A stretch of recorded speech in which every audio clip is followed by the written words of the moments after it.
And of the Métis Nation. We'll introduce the members of the panel. To my far left is Mr. Mark Pereski. To my immediate left is Mr. Robert Phillick. My name is Stu McPherson. I'll be chairing the hearing today. Representing the City of Winnipeg Assessment Taxation Department is Ms. Brittany Santucci, and the recording secretary today is Ms. Belen Rojo.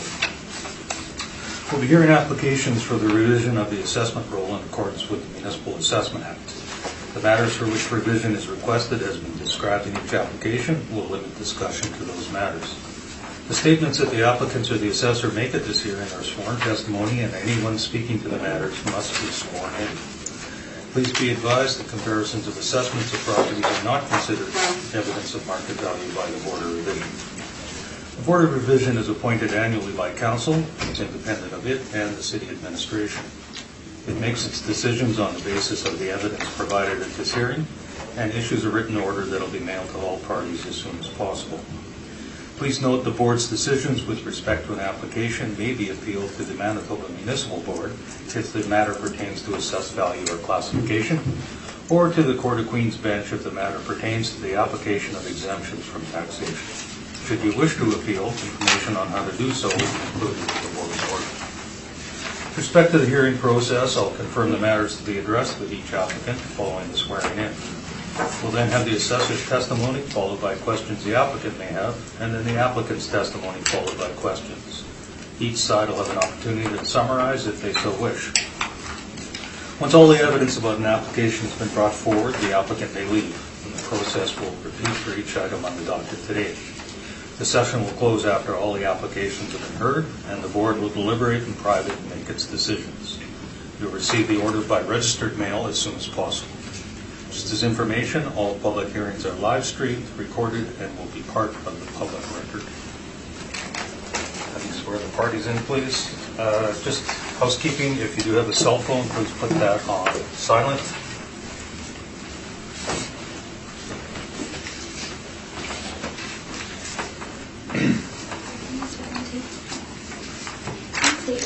Brittany Santucci. Please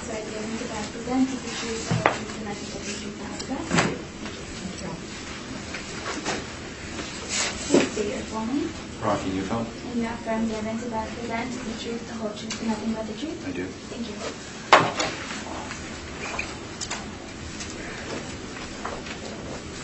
Morning, Mr. Neufeld. You're here representing the owners for two properties today. It's the amount of the assessed value only that we're dealing with, correct? Thank you. So we'll just deal with them as they're listed on the docket. So the first property we'll hear is 307 Elgin. When you're ready, Ms. Assessor, we'll hear from you, please. Thank you, Mr. Chair. This is file number 19-508, roll number 13099068875, address is 307 Elgin Avenue. This is a surface parking lot. The land area is 11,908 square feet, and we have 38 parking stalls on this lot. If you turn to page 2, I have some aerial photos of the subject property. It's located on Elgin Avenue on the corner of Princess Street. It's just adjacent to where Red River College would be. If you turn to page 3, just some more exterior photos of the subject property, just kind of scenario. If you turn to page 4, there's been no recent subject sale history, just the request for information that's been submitted. If you turn to page 5, I have some land sale comparables for the property. This property is valued on income, but this is just some extra information to justify our, if we were to take the subject property size and divide it by the value we would have given it, that it would work out to $76.59 a square foot. I have 9 comparables here. I have listed them. The first one was sold in 2012. I've listed them down. The newest sales in 2017. From that, I saw that the sale price per square foot was increasing as you went down. I've tried to pick land sale comparables that would be similar to the subject property, either parking lots or in close proximity. On page 6, if you turn there, I have the subject property income workup. We have 38 stalls, and we've applied a monthly net rent per stall of $90 to come to the net annual rent of $41,040, and that's our net operating income. We've applied a 4.5 capitalization rate to come up with a capitalized value of the $912,000. Also on page 6, I have my comparable properties, which are the 2017 reported rental rates for surface parking. The stabilized net operating income divided by the stall divided by the month is in the last column. The closest index to the subject property would be index number 14 and 15. Those are 107.58 and 96.91. Another one that is located on Main Street, but again would probably be in a better location, would be index number 13 and index number 3. Those are also in the west of the Exchange district. We turn to page 7. It's just the income value summary again.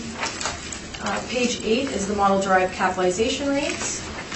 Page 9 we have the Municipal Assessment Act excerpts, and on page 10 we have the subject properties 2017 income and expense mailer. For this mailer I reviewed, they have submitted a net operating income of $29,680. We normally wouldn't use expenses of loan and interest.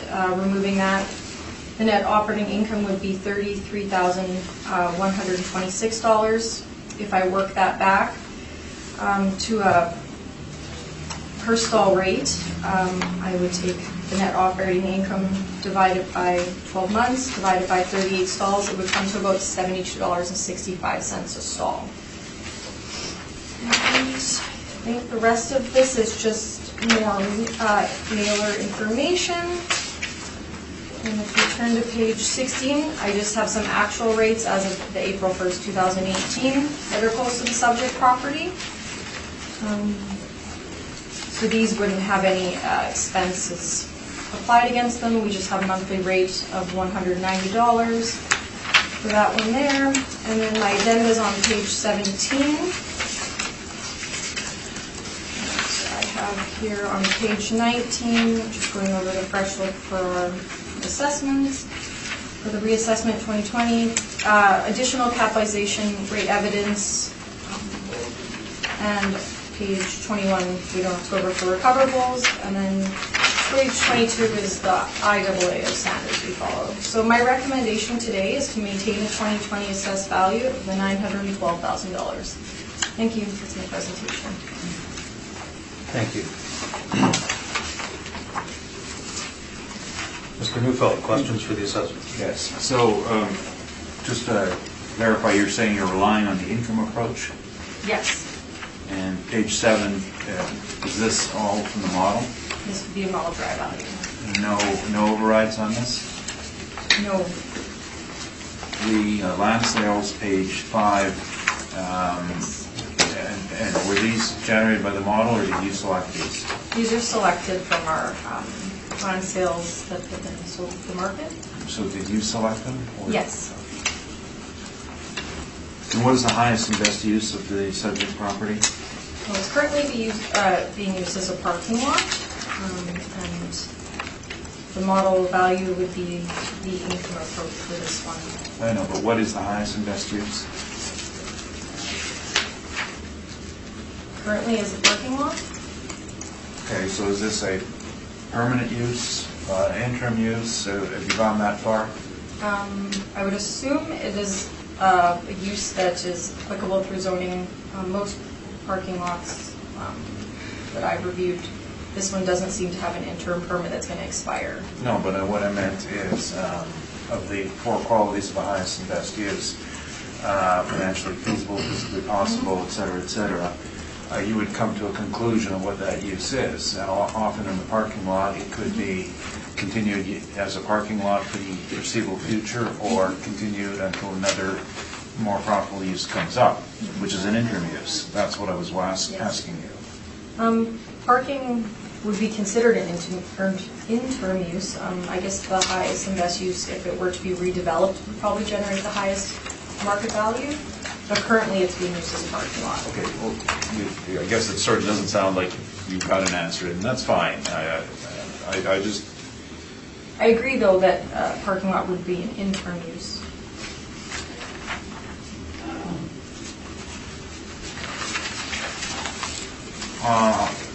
In the document, I know it states several times that the city of Winnipeg follows IAAO standards, which is on the last page 22. Is that correct? Yes. And in your selection of land sales on page 5, you've got a fairly wide range. Have you calculated that range? The range from the lowest to the highest, the $34.35. Yeah, on a percentage basis. It exceeds 100%, does it not? I just looked at the values increasing. I wanted to include ones from 12 and 13 just to show that values were increasing. I could have just included the ones from 16 to 17. Well, you say they're increasing, but your third lowest rate is your newest sale, correct?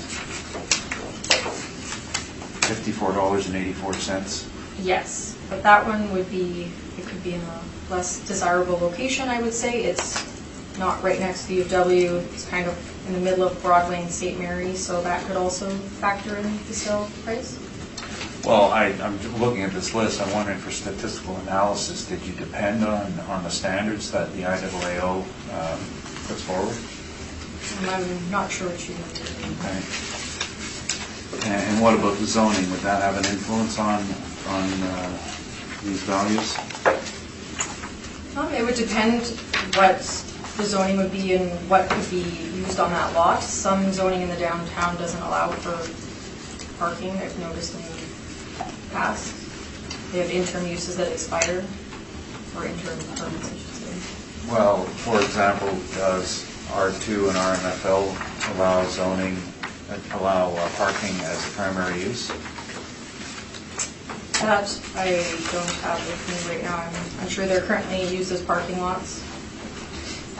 Right, so that's why I was wondering if there was a question whether or not these were legal non-conforming uses or legal conforming uses. For the ones that are currently parking lots on here, they are legally operating as parking lots. Right, but does that come into your calculation when you look at the use on it and going back to the concept of highest and best use? For example, the principal use table indicates that parking is not a permitted use in any of the R zones. So I'm wondering if that factored into this is the highest and best use, whether or not your comparables were in fact not the same highest and best use. I chose comparables that were either vacant land or parking lot sales. I didn't look any farther into the zoning. Okay, and what about whether or not any of these lots complied with the new standards for downtown lots? Did you check that as well? I'm unaware of new standards. Okay, such as completely encircled with a fence, one point of entry, exit, that sort of thing? Landscaping, nothing? No. On page 6, you have $90 as a net rent.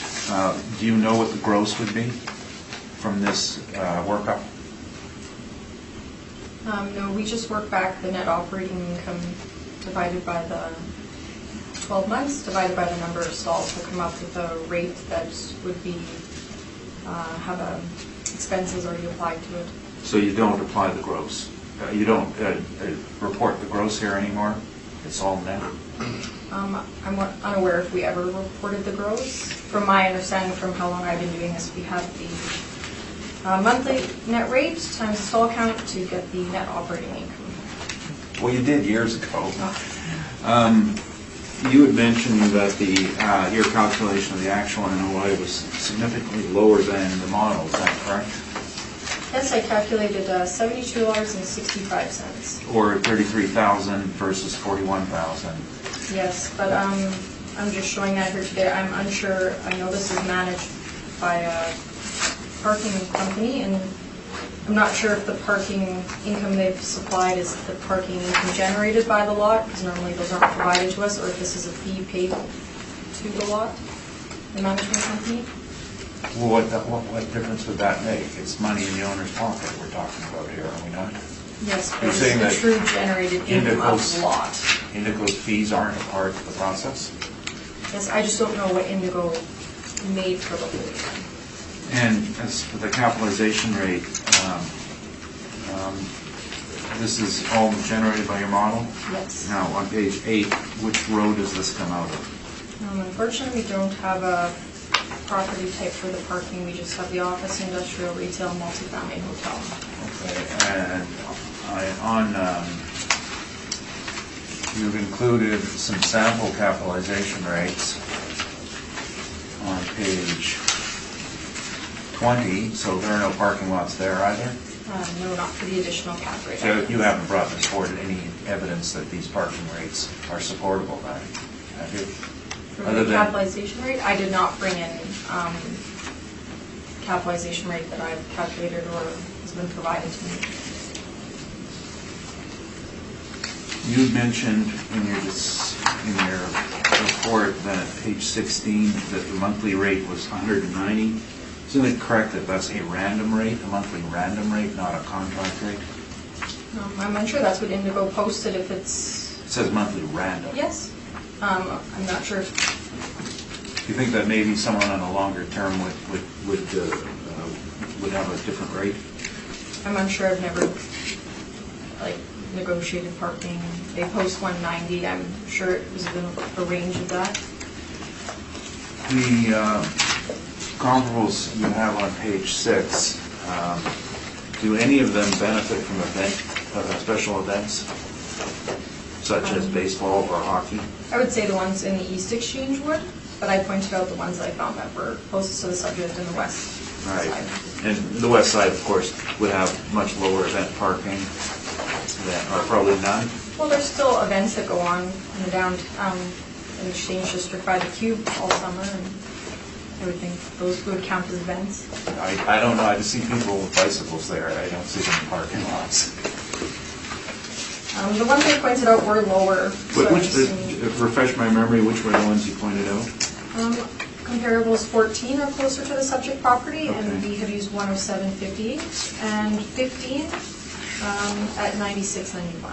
Okay, now, are you aware that number 14 is all parking that's 100% dedicated to the WRHA for their Hargrave office? I was unaware that was That it's tenant that contractually was bound using by it. a lease written 10 years ago to be supplied at rack rates? Were you aware of that? No.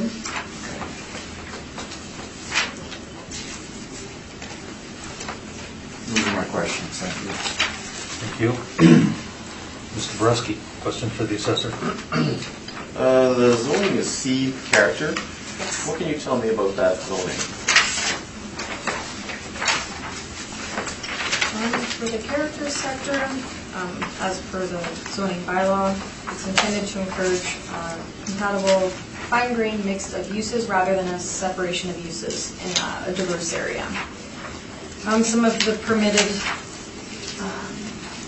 development would be hotels, offices, daycare, schools, parking, non-accessory, off-street, above, below grade, and some of the permitted uses with conditions would be retail sales, medical clinic, bank, hotels. And this would be out of the downtown zoning bylaw. Is there a height restriction? So what?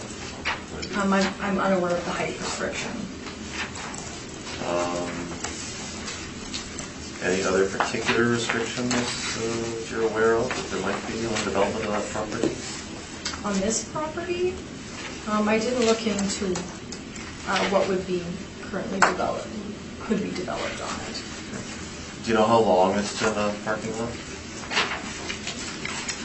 From my understanding, I think it was a new roll and a replot in 2016, and it's been a parking lot since 16. And then unfortunately, prior to that, I didn't. Don't know if it was a tear down of a building or... That I'm aware of.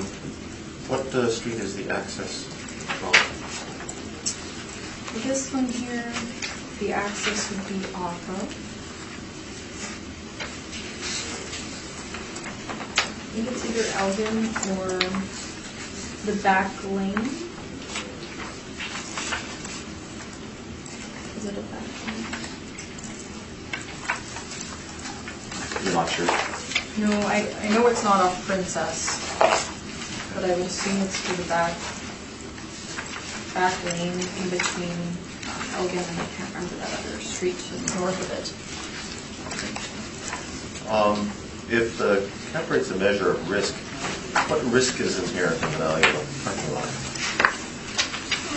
I would say parking is, there's a demand for parking in the downtown. This is the Exchange District. It's close to the Redwood College. And I feel like there is events in the Exchange, and there is a demand for parking, and I would say the risk wouldn't be very high.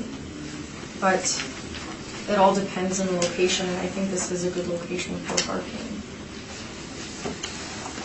Relative to some other properties, 4.5 is fairly low. Yes. How low would you go? What in your I think this properties you're familiar with, how low have you seen cap rates? in regards to office buildings, I would say Anything. 5.5, and that would be what I deal with through office properties in our portfolio. That's all my questions. Thank you, Mr. Phillip. Going to page 6.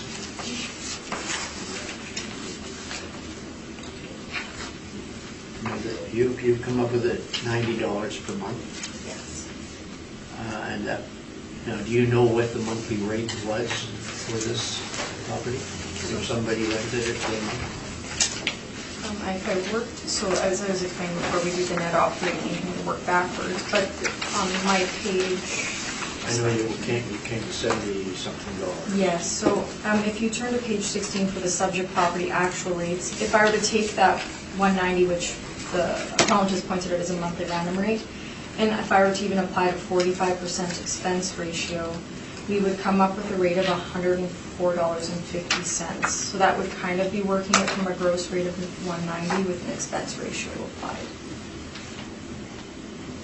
And then you're making the assumption that all 38 stalls Would be at the 190, which the accountant pointed out as random. I unfortunately don't have any other information provided to us that it would state to fit what the lowest would be and the highest, or if the highest is the 190.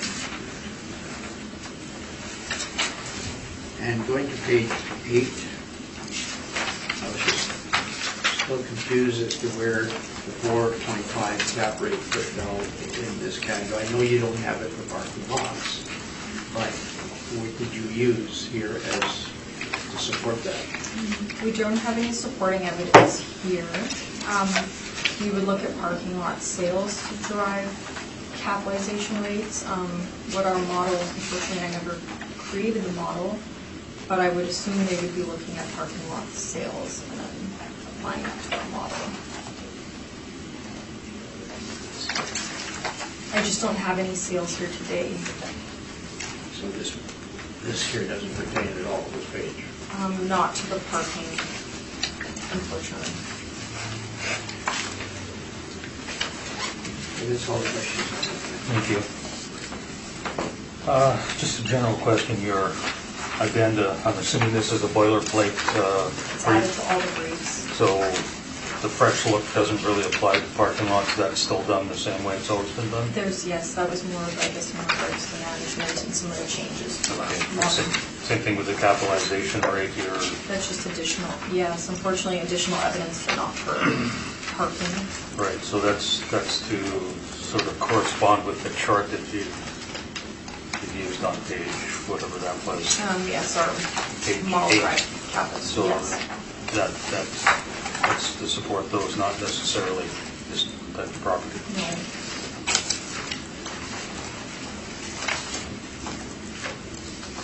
Thank you. Neufeld. Hear from you, please. Thank you. This is, I'm not going to go over this in much detail, just for the record. This pertains to this property and the next one, just information on one sale and the next one, and the rest is just some information from the IAAO on analysis. And what I wanted to point out in there was that I'm not sure, we'll see what it is. Okay. I'm gonna see first. Is this rebuttal Yeah. to my brief? yeah. So it's one sale that she's used as a compliment? No, in the first page is referring to a sale in the next one, and that's why I gave you the spare. I have two Oh, okay, well, and the IAAO refers to both, and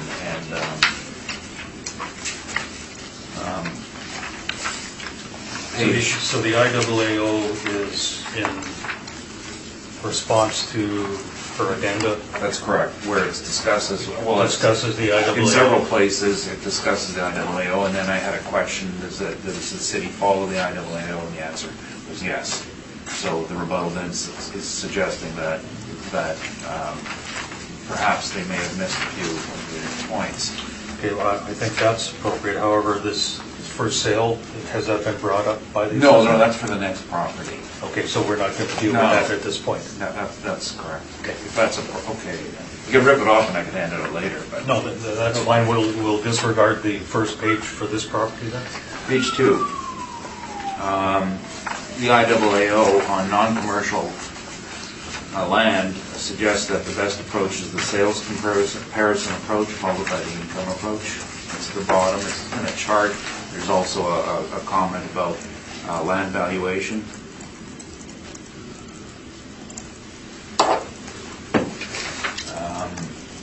Page 3, 4, 5, 6, 7, 8 describe the methods for analysis. And for example, page 4, standard on ratio studies, uses 36 samples for it. And then there's a discussion of outliers and how far out from the standard deviation you should go. That standard deviation is listed on page 8, coefficient of dispersion, page 8. On an income producing property between 5 and 15%, and on land on page 7, it's vacant land 5 to 25% would be the coefficient of dispersion for a good sampling. So the sampling on page 5 has a range of over 100%. Page 5 of the assessment. Of the assessor's brief. And the income on page 6 has a variation of 300%.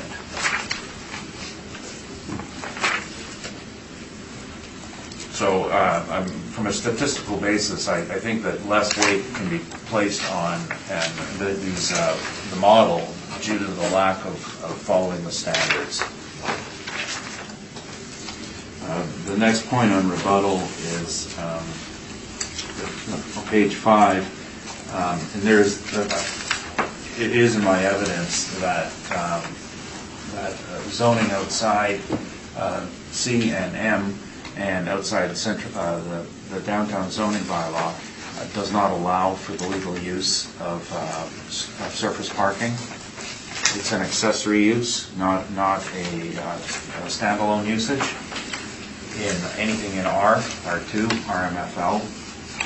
So going back to the concept of highest and best use, legally possible, no. Financially feasible, maybe. Physically possible, maybe. But it fails the legal permissibility. Now, the sale prices listed on page 5 for just the C and M zones range between $34 and $70 a foot, with an average of $41 a foot. None of the sales even reach the assessor's amount, so that the calculation is not supported by the sales approach. It's just a rebuttal on that factor. And the other rebuttal would be, yes, the IAAO. Thank you. And I'll just move to my presentation on Well, this. let's just see if the assessor wants to address any of your... Sure. Ms. Santucci, did you have any comments or questions regarding what the rebuttal is? I'm a little unsure on some of the IAAO statistical tests, but I think I'm good. Okay. Mr. Rusty, did you have any Your points about the COD. COD is to be applied to relatively large populations, not to small populations. Well, that's relatively enough. meaningless. Has she got a small population or a large one? Well, what's presented to us for sales is small, for income is medium-sized. And but we don't know the model itself, what that, how many were in the model. But, so based on what's been provided here, the sampling sizes fails on the sales approach for the IAAO, and on the income approach, too wide a range to be reliable. All my questions. Mr. Phillip? I don't know. Yeah, just to follow up on that, that statement. It's actually the model that the IAAO standard is testing, and we're not aware of how many properties were in that model. You're just saying based on the comparables that were selected. That's correct. And that, of course, then speaks to the burden of proof. And if the model were reliable, then one should present it rather than just the final result. The IAAO does speak to transparency, and the law of burden of proof speaks to the need for that transparency. So lacking that, the substitute for it fails, and the model is a mystery. Thank you. You may proceed with your presentation. Thank you. Based on highest and best use, which I've discussed briefly here, the prospects for downtown parking are very weak, and the problem is on the legal permissibility.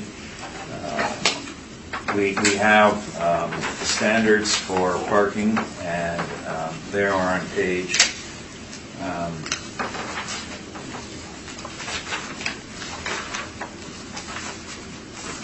I just had it in my list, sorry about that. Downtown parking standards on page 17. So in our zone C, non-accessory parking off-street at grade is a conditional use, and below grade is a permitted use. So we are dealing with a conditional use. Such conditions are based on all the other issues on page 18. I'm sorry to interrupt. Did you say on page 17? Page 17, yes. That's the bulk zoning. Okay, and you're referring to The permissibility where?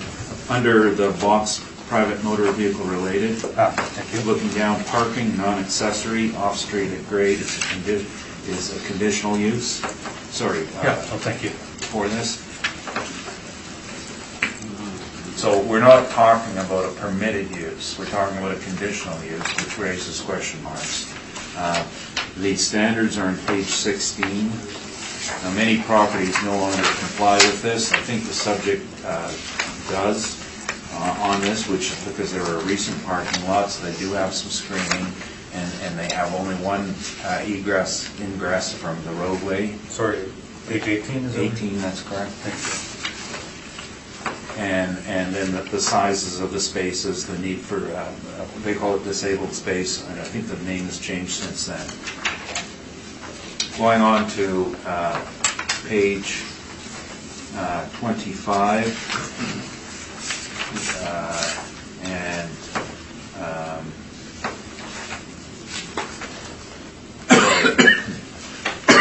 I really wanted to refer to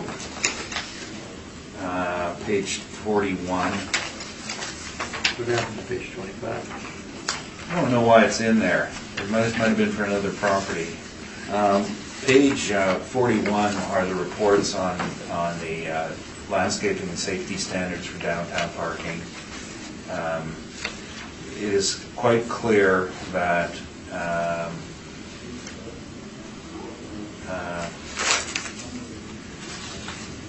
some of these statements are pretty basic, is that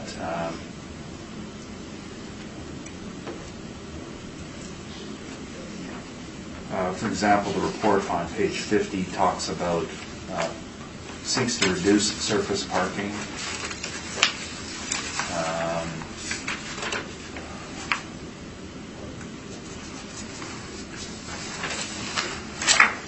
The report on page 46 and 47, I haven't marked this, but it basically states that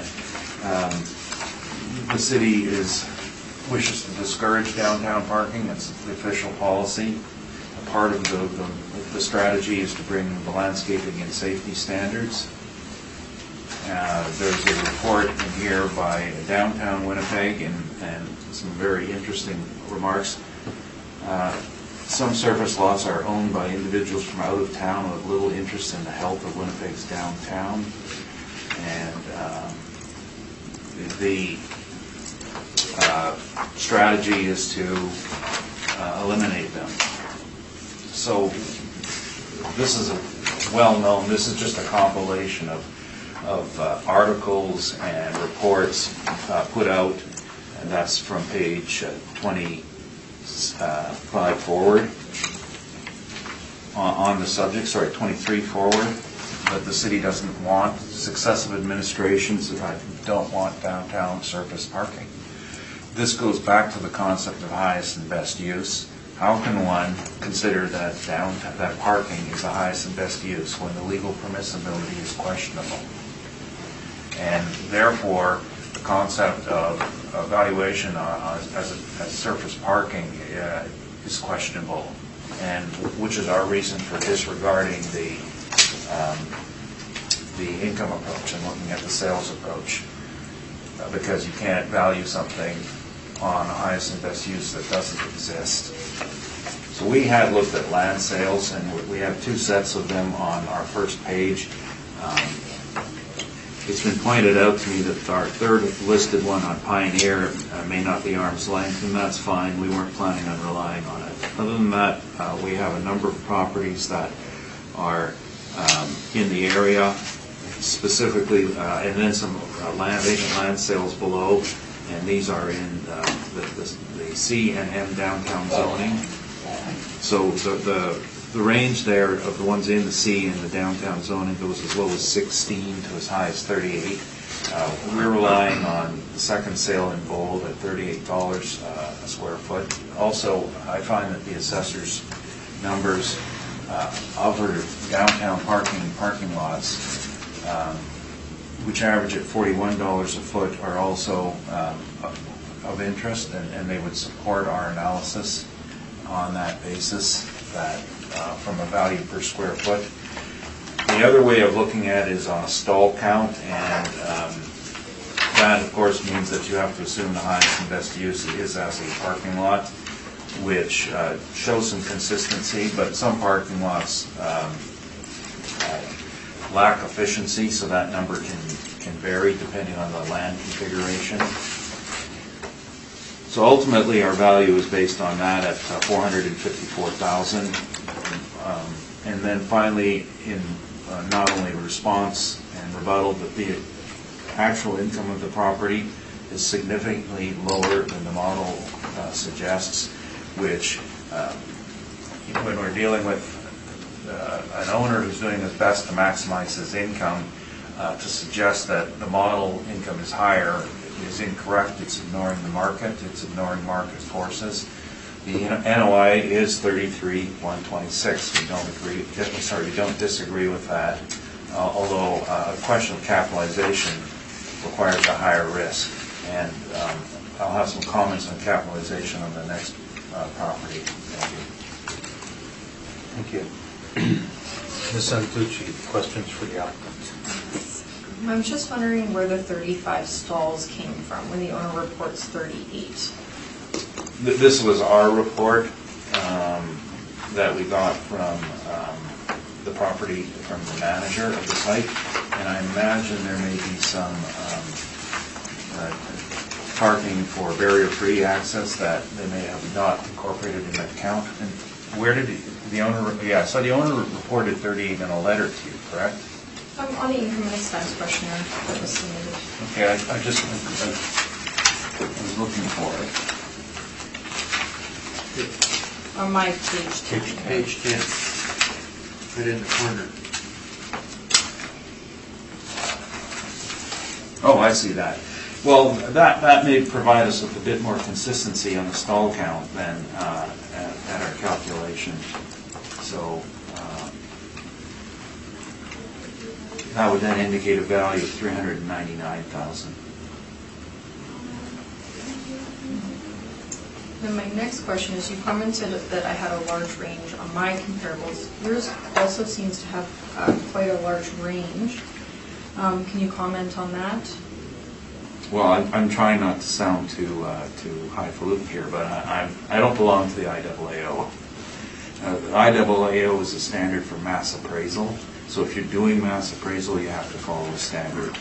As an accredited appraiser, we would look at a variety of sales and make our selections based on our knowledge and experience, and that's what I did. Okay, and which of your comparables would you say is most similar to the subject? I already said number 2. Number 2? So you don't think that the subject's in a more superior location, closer to the college, closer to the Cube and all the restaurants? Because that one's located about King and Alexander. Well, the site on King is about half a block away.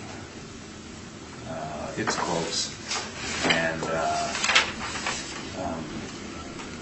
I think that our population's concept of this particular area of town is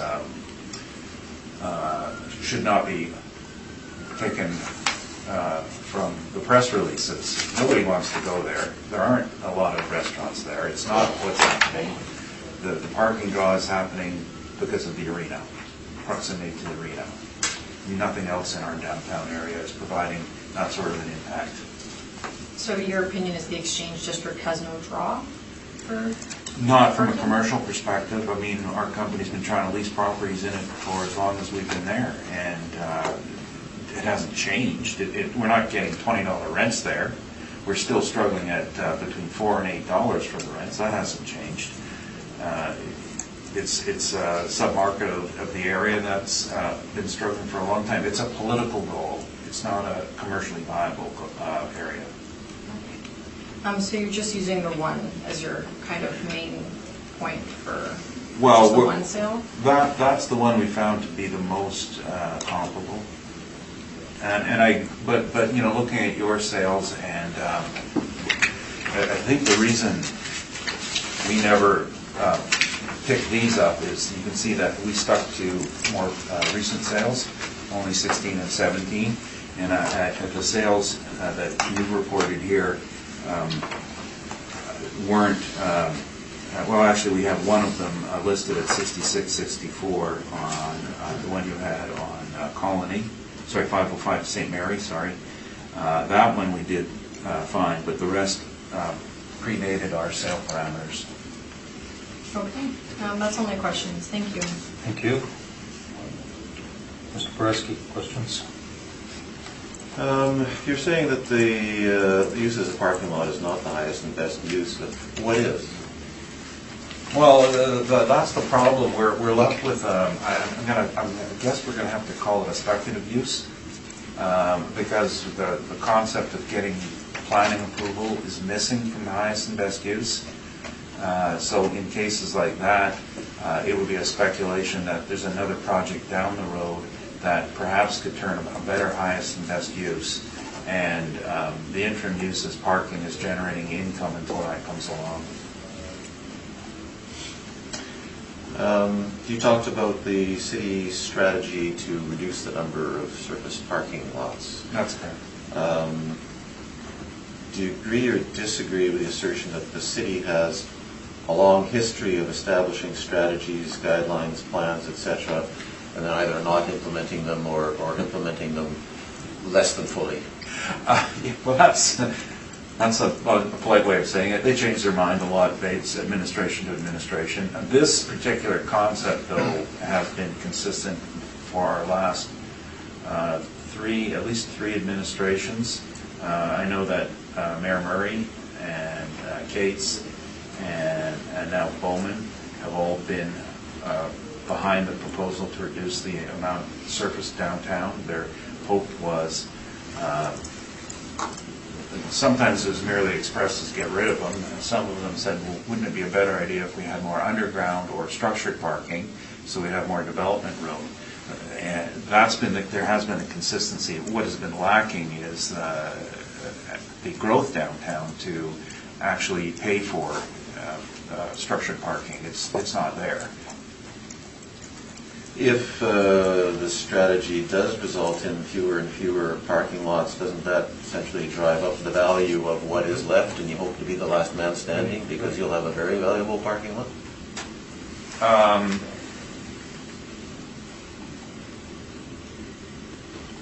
Yeah, but that value that would be driven up is on a different highest and best use at that point.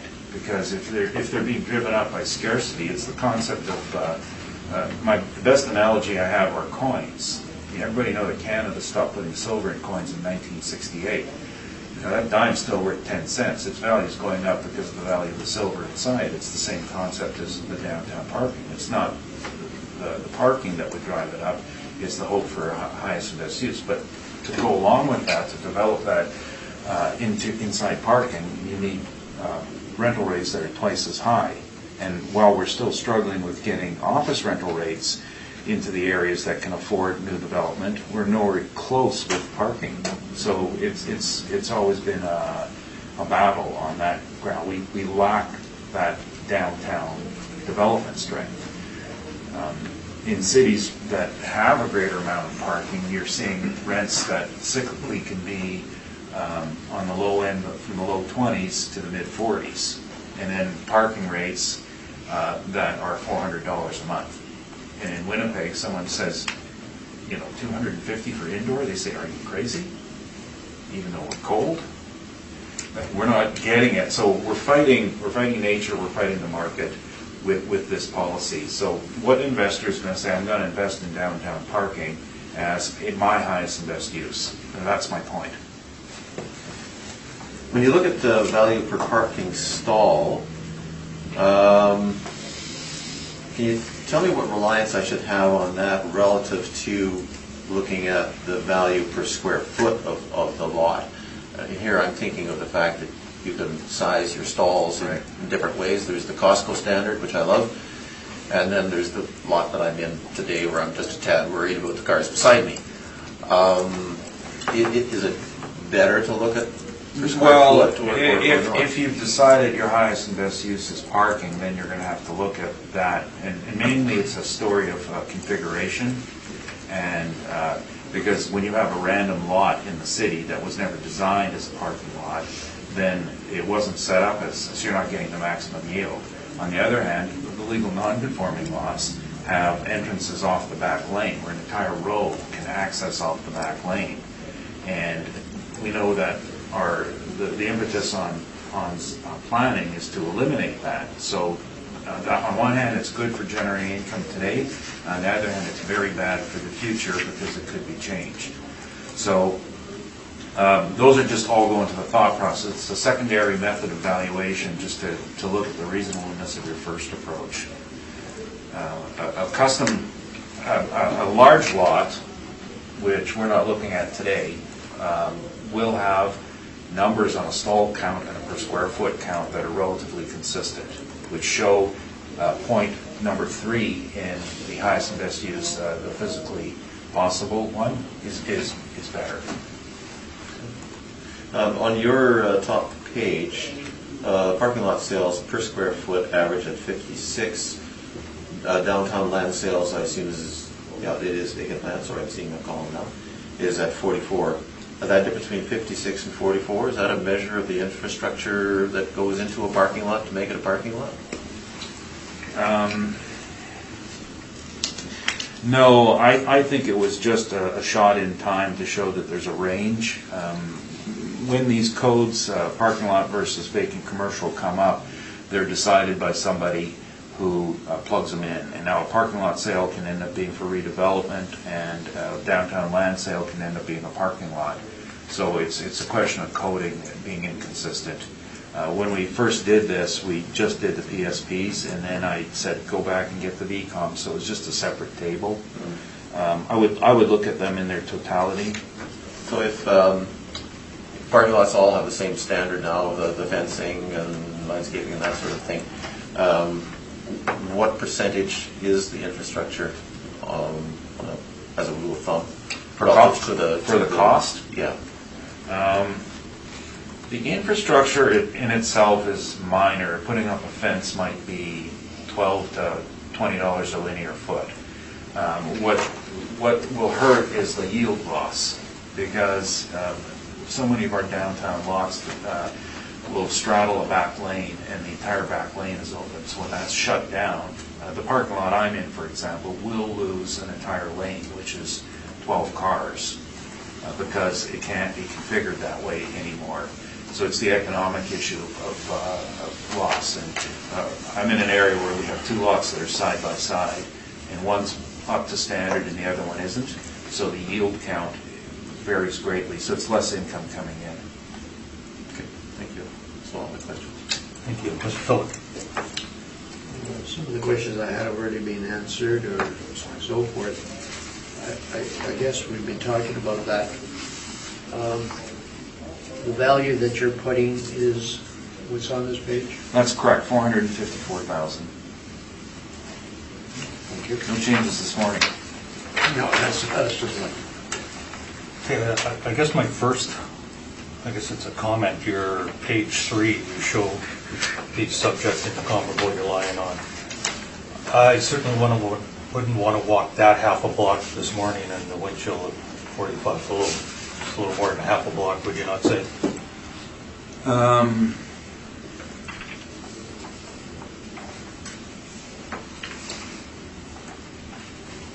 Oh, from up there, I'm sorry, I had to catch it.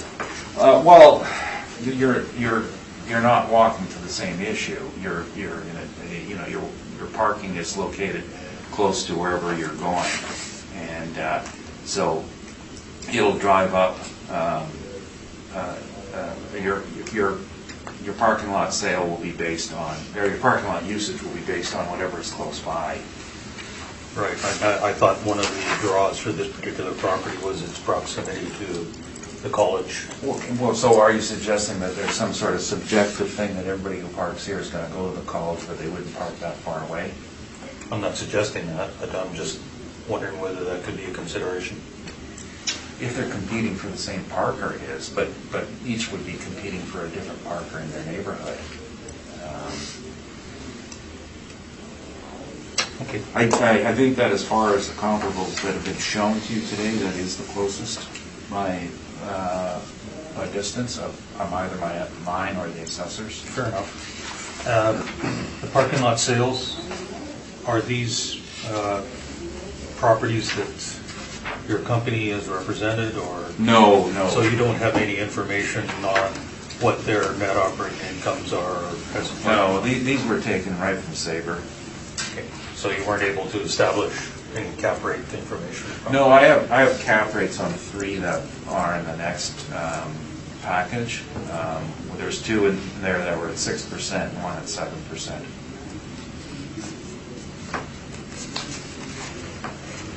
Okay, thank you. Desire for summation on this particular property? Mr. Neufeld? No? Nope. Okay, thank you. Let's move on to the next property then, please. That is one on Hargrave. So, Mrs. Assessor, when you're ready, please ensure you put the file number and roll number as well. Thank you, Mr. Chair. This is file number 19-252, roll number 12092-564000. Address is just Hargrave Street for this property. This is a surface parking lot with a land area of 6,056 square feet, and we have 17 outdoor parking stalls. If you turn to page 2, I have some aerial photos of the subject property. It is located south of Broadway on Hargrave Street. You cannot access this parking lot off of Hargrave. You have to access it through the back lane. If you turn to page 3, I just have some more exterior photos where you can see you cannot access it off Hargrave and through the back. If you turn to page 4, we just have no recent subject sale history and just the request for information that have been submitted. For this property, on page 5, I have land sale comparables. I've chosen downtown land sale comparables for the property. So this one actually is valued on land. The models applied a $75.30 per square foot to the 6,056 square feet for a total value of $456,000. So some of my comparables here would be north, I would say, I think most of them would be north of Broadway. They would have, some of them would have the higher sales price per square foot. I have ordered them from comparables 1 as being the oldest sales down to 9 being the newest sales. They are not time adjusted, but I just wanted to show that prices were increasing. The one on Main Street would be the lone one that would kind of not fit in there, comparable 8. They range from $65.90 all the way up to $142.28. I think the only one I had that was, there is one that is South Broadway, and that would be my comparable 9. Sorry, I have an objection at this point in time, and I don't think anyone's going to have a problem with this, but I've just been reading forward, and on page 17 and 18 are individual people's names who are parked in this lot, and I'm wondering if we can have those removed. Just the names. Yeah, certainly. It's the policy of the Southwest Department to redact that anyway, is it not? I can redact. Yeah, just Yep. rip it off, pair of scissors, whatever, it would be fine. Sorry, I didn't want to interrupt, but I didn't want anyone to read ahead. Sorry, I'll so look at it now. you were at the point where you were going over your conference. On page 5. So, in regards to my land sales, if I turn to page 6, this is what would have been the income workup for this property. It worked out a bit lower than what the land came in at. So we have 17 stalls times the monthly net rate per stall of $90 to come up with a net operating income of $18,360 with an overall capitalization rate of 4.5% to come up with a capitalized value for income of $408,000. Also included some comparable properties, 2017 reported rental rates for surface parking. These are all located in the downtown. Comparable, or index number 1 would be south of Broadway, and that one came in at their stabilized net operating income per stall per month of $154.64. But there is a range here. I think the lowest is $105.51, and it goes up to $255.22. If you turn to page 7, it's just the income value summary. Page 8 is the model drive capitalization rates.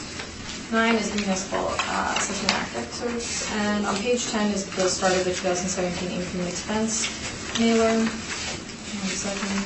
If you turn to page 14, there's just the parking rent submitted here for 310 Broadway. We have submitted here, it's about $28,927.50. In regards to redacting it, do I have to state that on? We should actually take 17 and 18 right out unless you're relying on it. No. because- It was just part of the income and expense, I'm Yeah. sorry. We'll just remove it totally. The bottom half is all. Just, you can actually just crease it, rip it out. Yep. So page 17 and 18 will remove the first column Yes, showing there wasn't a line on that at all. Okay. If you turn to page 21, I just have some comparable properties with actual rates as of April 1st, 2018. This one's located at Donald and Broadway. We have a monthly rate of $160. This one offers daily evenings and weekends. If you turn to page 2, it's just more on that lot. Page 3 is Edmonton and Broadway. We have a rate of $200 monthly, evenings, weekends, daily rates. Turn to page 25, we have a lot on Broadway, New Ferry, $190 per month. On page 27, Donald and Assiniboine at $185 for random, $210 for reserved, and then there's reserved for, I guess, not 24 hours, but for the working hours at $195. And on page 29, monthly parking at 25 Fort, monthly rate of $150. Page 30 is the start of my addenda that I've already gone over. So my recommendation today would be to maintain the 2020 assessed value of the $456,000. Thank you, that's my presentation. Thank you. So in the case of this property, you're looking at direct comparison approach? I have Is that my the- land sales and just a backup of the income approach. But you're relying on the direct I'm comparison? defending the value that was generated by the land. By the direct comparison, okay. And what is the highest and best use? Again, we went over, for parking, it would probably be to develop the lot, so again, it would be an interim use of parking lot. And what contemplated development would be on this? I'm unsure what a developer zoned D. So some of the permitted dwellings, permitted uses could be a dwelling, dormitory, bed and breakfast, parking non-accessory, permitted could be with conditions, retail sales, medical clinic, bank, restaurant. So this downtown living sector would be intended to enhance primarily residential areas. Okay. And your comparables, page 5, do any of these fall into that same category?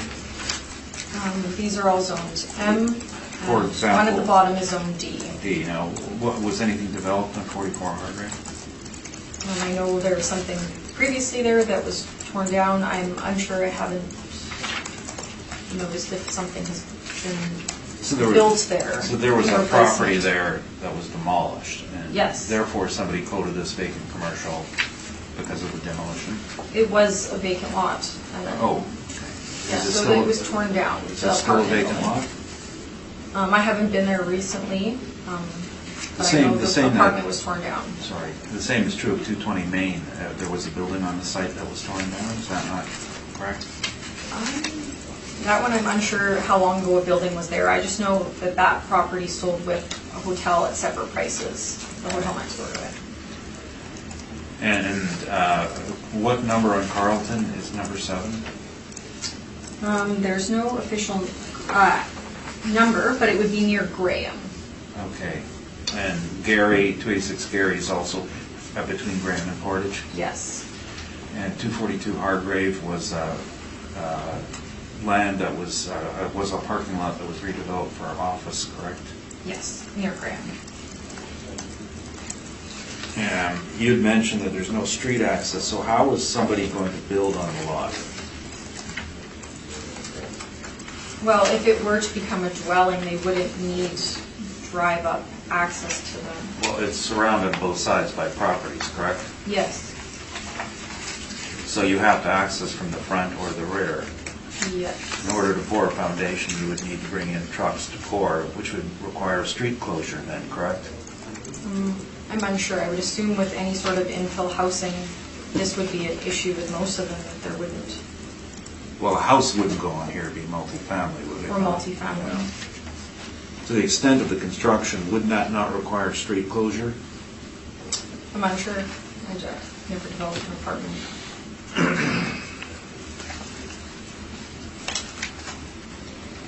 You had in your income approach a couple of properties that coincided with your sales, specifically 325 York and 160 Donald. So you have the sales, you have the income. Did you calculate the cap rate?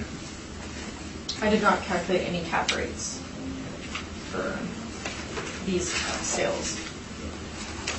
So you're not aware that it capped at 6% at time of sale? I did not calculate or review the income and expense questionnaire, so I can't say what the capitalization rate would be. Number 3, which is a surface parking lot, you will also have the income on this as well in your files, do you not? I only used the land sale. I did not review the income and expense questionnaires. Well, another assessor gave me your workup and I had the actual income, so would you disagree it capped at 7%? Again, I didn't review the income and expense questionnaire, so I can't speak to it.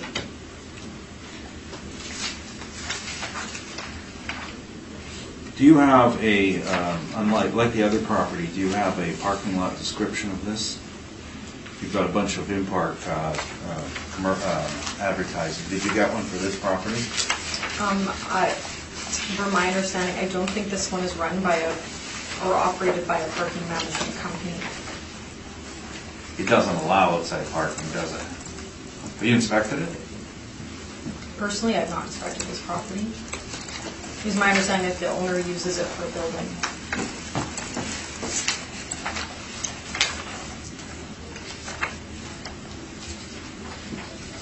Those are my questions, thank you. Thank you. Mr. Pereski? So who does park here? Would I be right in understanding that since we were given sheets that we have now not paid any attention to, but they have names on it, it must be dedicated parking, is this parking for the apartment block to the north? Yeah. When I reviewed this, I thought it was for a property on 310 Broadway, office building? That's your understanding? Yes. That was my Parking understanding for for an office building. I see. And the revenue from this is not actually attributed to the roll entry that that office building constitutes? Do you mean like if it was reviewed? We have it as separate, like we wouldn't include the parking lot, we would attribute it to a separate lot. Attributed to, okay, so there's no attribution of the revenue, expenses, et cetera, to that other building. It's not required by law for them to have the lot. It's just And- a benefit. And is it owned by the same owner as that office building on Broadway? Yes, It is. I see.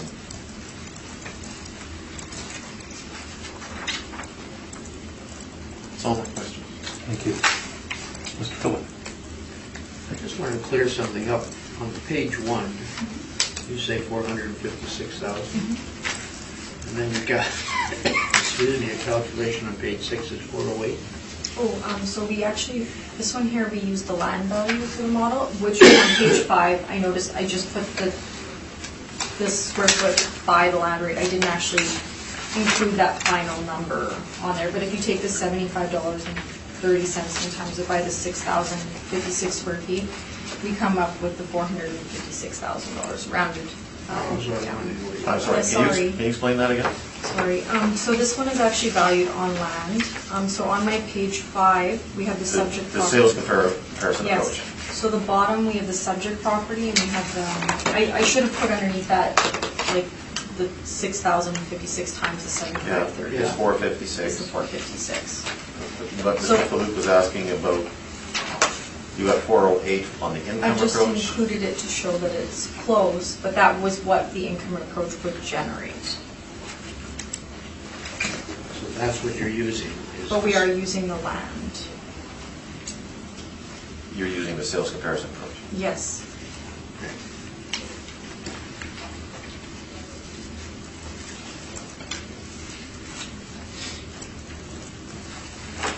Nothing further? No, thank you. So- Could I, if you so- don't mind, I'm sorry, could I ask a subsequent question then? you certainly can.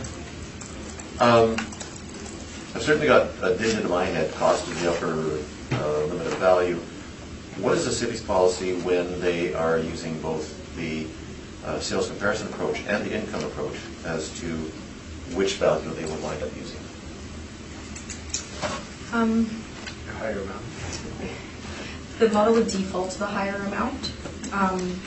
In regards to it, But there isn't a model here. There's choices of two different approaches. yes. So today it was used to defend the land, but we could have easily made a recommendation to switch to income as well. But that would be a lower value. So Yes. you've chosen the higher value. Is that because when there are two approaches used and presented upon appeal, you will always use the higher value? The model would default to the higher value. Just for clarification, so what you're saying is if the income value doesn't support the land value, you'll default to the land value Yes. in every case.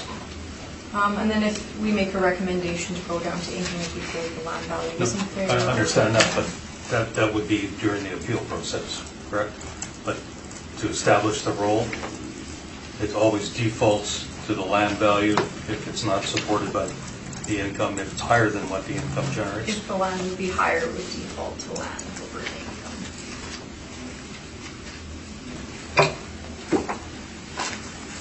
Thank you. Do you have a follow-up question, Mr.? No. Okay. We'll hear from you then, please. Thank you.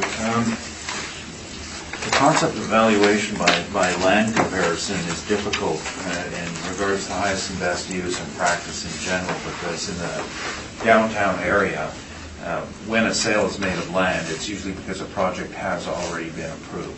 For example, I handed out the True North Tower.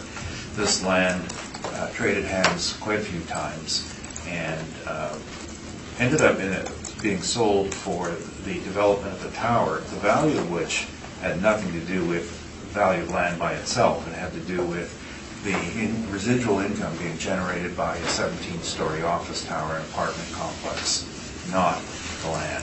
And that's the danger in using land comparison for a number. If you have an approved project, and another example was the hydro tower, which ended up generating values in some cases close to $200 a foot, because it was also an assemblage project, which means you had to get a bunch of properties together. Some you got cheap, some you paid for more. So that's the danger in the direct comparison approach in downtown, and the need to not just put the random sales without knowing what they're all about. And deriving your income from that highest and best value. What's the project you put on it? So I was asking the assessor questions about what you could put on it so we could understand what that particular land residual would be. That's the key. What would the land residual be? So it certainly isn't going to be fronting on Main Street or Portage Avenue and having a high commercial component. It's going to be generating for income likely as a multifamily project. But given the physical constraints, this probability is a long time away, so it's going to drive that price down. It's not a corner lot. Modern construction practices will require the street to be closed down at some point, or the back lane to be closed down at some point. And that's a very high traffic back lane that provides access for not just this property, but everybody on both sides of it, because nobody has street access here. The back lane is active. So there would be difficulties on the development side. Lastly, the property itself was purchased for the need of the office building at 310 Broadway. Now, the assessor has presented those incomes on pages 15 and 16 that show that the income is actually generated 100% from the tenants at 310 Broadway. The tenant in question is mostly Manitoba Justice, who rented several floors and have a mandatory parking requirement on any property that they're in. As a result, they purchased this, and it is 100% dedicated to the tenants. There's no casual parking, there's no event parking on the site. It's contracted to the building. In years past, what we've always done is tried to deal with the two properties as a single economic entity. So looking at the value of the lot, either taking it off the value of the building or dealing with it together. This 305 Broadway has not been scheduled yet. It had to be moved. So I think we're coming up in January. So whatever the board decides today, we're going to look at a number that blends in with the entire economic project. You can see on page 16 that the actual NOI being generated is $6,000 for this usage. So and incidentally, this particular tenant has given notice and they're moving. So the parking will be allocated to the new tenants in 310 Broadway. On the value of the land, we're looking at the same numbers as before, and the writer of this, which was not me, estimated at $56 a square foot. I'm just going to throw another number at you. I'm not going to change this, by the way, but disregarding all the zoning outside of the central business district, the average is actually $52 a square foot. and taking out the outliers, which is the lowest and the highest, the remaining mean small sample count is $55 a square foot. So we're in at $56 a square foot, and that's a reasonable number. The problems with this are relate to all the parking as well as the other issues with this.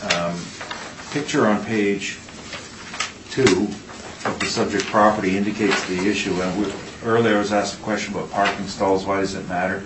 Because in this case, there's only one lane that can go in perpendicular, and the other one has to go in laterally. So you have a reduced stall count. That's why there's only 17. Now, if you look at the next page, the other two comparables, you see that they have two sets of perpendicular rows, albeit at an angle. This lot is just short of that requirement to fit. And there is a lot immediately to the south that you can see, but the lot line is not the fence line. The fence line is a bit wider. So I believe the number was about a foot or so short of being allowed to have two perpendicular lanes, which is why the stall count number would be lower, and why the income is also lower. But we think that the $56, $55 rate is well supported by sales. Don't have the impact of, there is land residual from large development projects. One of ours is a development project. That's the one at 505 St. Mary. That was the redevelopment of the former site where Dessert Sensations, I think the old Perth building is on, and it's being redeveloped. So that's one of the reasons it generated a higher rate. It was all based on the land residual. Thank you. That's my presentation. Thank you. Ms. Santucci, questions for the applicant? Would you agree that, I know you had mentioned taking the parking value off the office building, is that what you? Yeah. But we don't normally do that if it's not required parking, like this parking lot is not required for the building. Well, no, it is. That's what I'm saying, because this particular tenant, his Manitoba Justice, made it a requirement for lease. But not by the bylaw. No, that's correct. Okay. But just to make that clear, the city I doesn't said take. as an economic unit. Okay. And the owner's the same, and he had to buy the lot to satisfy a parking need to get a tenant. So it's not a question of policy, it's just common sense. But that was the owner's choice to do that. Well, or have an empty building, yeah. So there is a demand for parking, obviously. Yes. Okay. So for your parking lot sales here, I'm just a little confused. Which ones are you using to come up with the 56? Well, the original writer here took the average of the first 6, which were all surface parking sales. I suggested another viewpoint of this would be to look at only the downtown zoning ones, which are the 2 in the top one and the 3 in the bottom row, and that the average changes, it drops a bit. Taking out the outliers brings it back up. I think they're relatively supportive. You have high sales, you have low sales. And they don't flow with time because all of ours are within a short period. So which sales from the parking lot sales are you looking at? 2 and 3. But you are aware that the number 3 was an associated sale? Well, yes, we've been told that the vendor is a director in the new company, and so we haven't researched that yet. So less weight obviously put on that, but if you took that out, it drives our average down, not up. Okay. And would you agree that the second downtown land sale would be on the edge of the downtown? Well, which is why when we looked into the final analysis that we thought that taking out the outliers gives us another perspective on this. So again, that's how taking the outliers out, that would be one, brings the value up from 52 to 55 on average of just those. Then if you took out the one that had the related parties, it would actually drive the number back down, but then you'd only have 2 sales to look at. Okay. So in being transparent, those are the issues we face. We're trying to find lots that, recent sales that were less impacted by the highest and best use generated by the land residual. So you haven't looked at any income, just strictly land sales? Well, the income by itself is going to generate a value of $100,000. it's a required need for the building. Whatever the assessment is, it will be. You have to deal with the highest and best use, which is likely an eventual redevelopment, which would be, like I said, impacted to a lower rate because of lack of accessibility getting into an interior lot. Many of our clients have attempted to do this in the downtown area, and one of my clients, you probably all hate him if I told you who he was, but if you ever had to drive down Donald and you had all these lanes blocked because the cranes were in the way, that's what happens when you try to develop. You get street closures, and we get sit in traffic for a few weeks. And you had spoke during my presentation about cap rates and said that they were to do with this property. Did you have cap rate evidence for parking? Well, no, what I was saying to you is under questioning, I asked if you were aware that 3 of your sales had actual cap rates of between 6 and 7%. But you didn't provide. No, those records. I didn't go with the income approach on this because the income approach is going to be a leased fee estate. And however, with 305 Broadway, it is no longer a leased fee estate. It's now going to be fee simple because it's part of that, the larger project. That's all my questions. Thank you. Thank you. Mr. Poreski. Well, you got me confused. The owner of this parking lot is Hargrave Street Property, Inc. Who is the owner of 310 Broadway? 310 Broadway, Inc. Same Are person. common directors of both corporations? It's all, it's identical directors and owners. They just have established limited corporations for each of their individual sites. Okay. And so then the revenue from this parking lot goes to Hargrave Street Property, Inc., not to 310 Well, Broadway. the revenue for the balance, for the income statement is shown in the assessor's page 15. And we run, this is a Collier's managed property, so it is run as a consolidated statement, but we do have the ability to separate costs. So this is the return that we made because we have separate categories for it, so we can just see that it's declared together and then separated for the assessor because those penalties are so mean. Is 310 or has 310 Broadway been under appeal? Yes, it's coming up. I think I called it 305 earlier, didn't I? You could, yeah. Oh. Okay, there's no issue about 305. No, I'm in. Okay, that was going to be my next question. Sorry, owned by the same person though. But yes, I get them mixed up because as a kid I worked in 310 and now I work in 305. So, with two separate owners, are this property on Hargrave and the 310 Broadway property actually a single economic unit? Yes. That's Now, I guess shown my on page 15. The question to the city would be, why is that not dealt with as a single roll entry? Because we've had this issue before, where roll entries get carved up simply because the city seems to think that a roll entry should go with a parcel, despite the fact that it's a marketable economic unit, both of which would be dealt with at the same time. That makes it really hard for us to come up with proper valuation. It is not required by the downtown bylaw for them to have this parking lot. We're valuing it as a separate lot. In regards, we do merge But if lots. 310 went up for sale, Yes. They would have the With choice this not to parking sell lot? this. They could sell it to whoever they want. well, what is likely to happen in the market? If they've got an existing lease in place that requires the parking, and that's where their parking is, wouldn't they sell it as well? I have never reviewed this lease to show that it does have required parking in it. And again, as per the downtown zoning bylaw, it's not required, so we don't consider them. Well, just a second, I together. submitted the lease In your brief? 6 years ago to the assessment department. So you have it in your possession. Okay, I think the assessor's statement was she had. No. Because in regards to like properties outside the downtown, we will merge them because they need the parking as per the bylaw. But this one does not need parking. That was their choice as a business to have that. Okay, that's all my question, thank you. Thank you. Mr. Phillip. So corporate-wise, each one of the companies would pay a separate income tax. No. No, they're filed under one.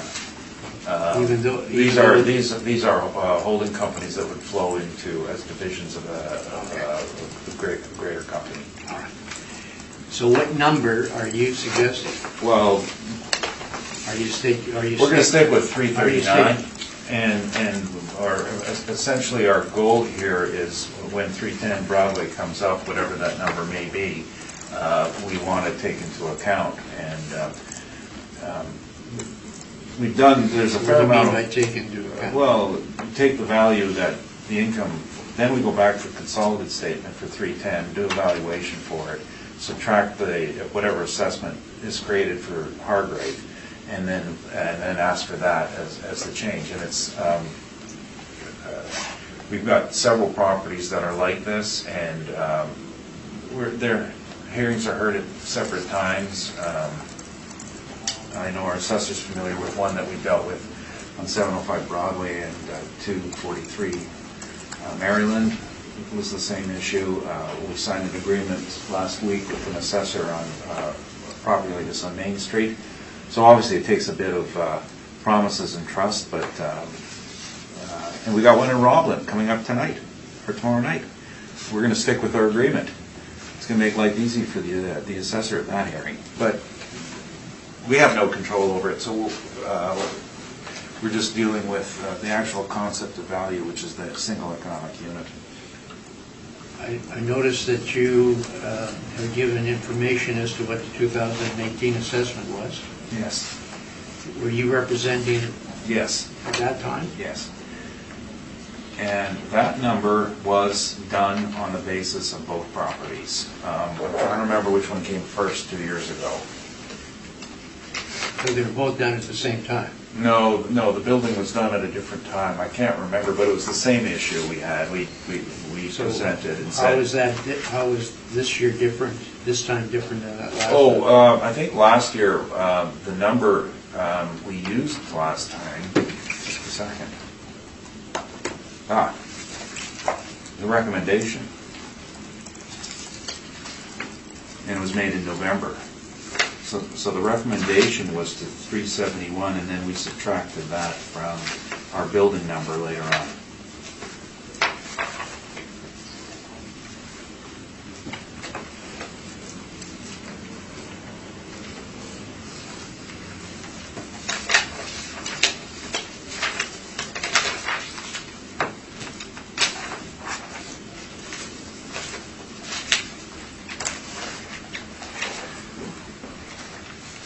Sorry, and the recommendation was actually based on a reversion from direct comparison to apply the income approach last year, which is, that's what it was. Last year it was based on income. I mean, well, the stalls are the same number. Yeah. And I'm assuming that the charge for the rent, for the parking would not have gone down. No, what we do, I mean, theoretically what you do is say, well, the rent that's applied to it, the additional rent to make up the difference comes out of the building rent in order to get a lease on the site. Okay, that's all the question. Thank you. Just need a little clarification here. On page 2, you've got the subject property. Where is 310 Donald? Is that not on the north side of Donald? Sorry, 310 Broadway. Broadway, sorry. It's not in the picture. It's you go north and then a bit to the east. So the corner of Broadway and Donald. So you're saying this can be one economic unit. It's certainly not contiguous, even if you take That's correct. Sister McNamara No. into consideration. Yes, But it's not contiguous, so it's one economic unit. However, if it says it has to provide parking, could alternate parking not be provided if the property was sold separately? And say I own a parking lot on Broadway already. Yeah, well, just the parking that is available, there's another lot on the east side of Broadway, which is owned by the same company that has 280 Broadway. So they control all of that parking for their own building, and it's federal and provincial leases, so they require set parking. The next closest lots are north side of Broadway across the back lane, and one is under contract at 287 and 305, and the other one is under contract to 305 and 325. Okay, With so, some but scrap. basically what you're saying is, it is possible, but Yeah. it would be very difficult because of the lack of parking that would be available. Yeah, it's possible to guarantee some parking spots, and it's commonly done. The biggest problem in the federal and provincial federal and provincial leases is that there's usually a clause in there, it has to be within so many feet of the building. This is within that distance. Sort of like a half block away from It's Red River. a couple hundred feet. No, but those are students, they can walk in the cold, as we all did when we were students, a half a mile to work every day.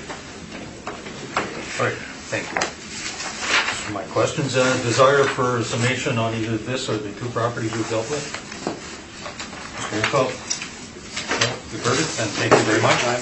We are going to take a short break at this time. We'll call the hearing to adjournment.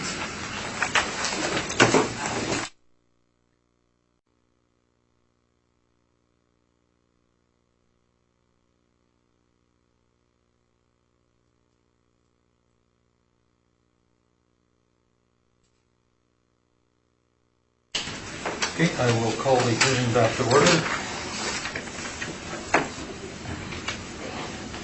Please state your full name. Mark Newman. And you swear the event about to present is the truth, the whole truth, and nothing but the truth, so help you God? I do. Thank you. Morning, Mr. Newman. Morning. Thank you for your patience. You're representing the owners for the property at 229 Main Street. It's the amount of assessed value we're dealing with only. That's correct. Thank you. So, Mrs. Assessor, when you're ready, we'll hear your evidence, please. Thank you, Mr. Chair. This is file number 19-1717, roll number 12091-954000, address is 229 Main Street. This is a surface parking lot. The land area is 11,180 square feet, and there's 33 outdoor parking stalls. It's zoned M for multiple use. If you turn to page 2, here's some aerial photos of the subject property. It's located on Main Street. It's a square lot, if we turn to page 3, I just have some exterior photos. It's paved. It has fencing around it. On page 4, we just have the request for information that's been submitted. No recent subject sale history. On page 5, I'd like to point out for this lot, it is valued on land. We have used the 11,180 square feet and used the model land rate of $95.53 to come up with the value of $1,068,000. So my land sales comparables are my downtown land sales that I have here. I've listed them in descending order from oldest sales as comparable 1 up into the newest sales comparable 9.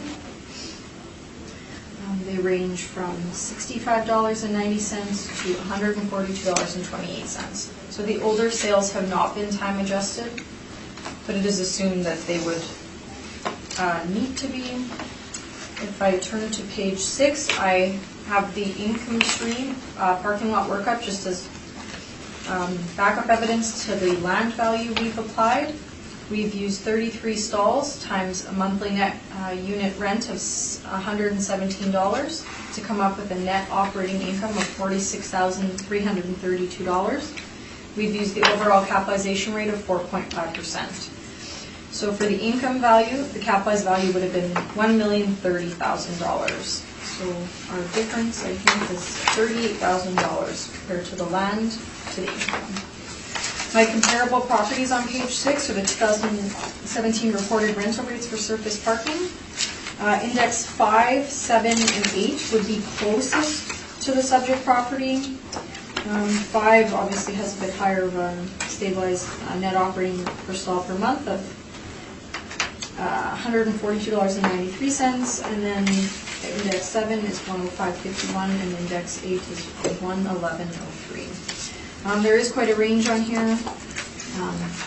They range from 101.23 all the way up to $255.22. On page 7, I just have the exchange comparables as well, just to show the rates here. These range from $90.01 all the way up to $300.74. On page 8 is just the income value summary. Page 9 is the model drive capitalization rates. 10 is Municipal Assessment Act excerpts, and when we get to page 11, we have the subject property 2017 income and expense mailer. And here, the owner has reported a net operating income of $28,865.40. And if we were to work that back, we would get a value of, hold on a second.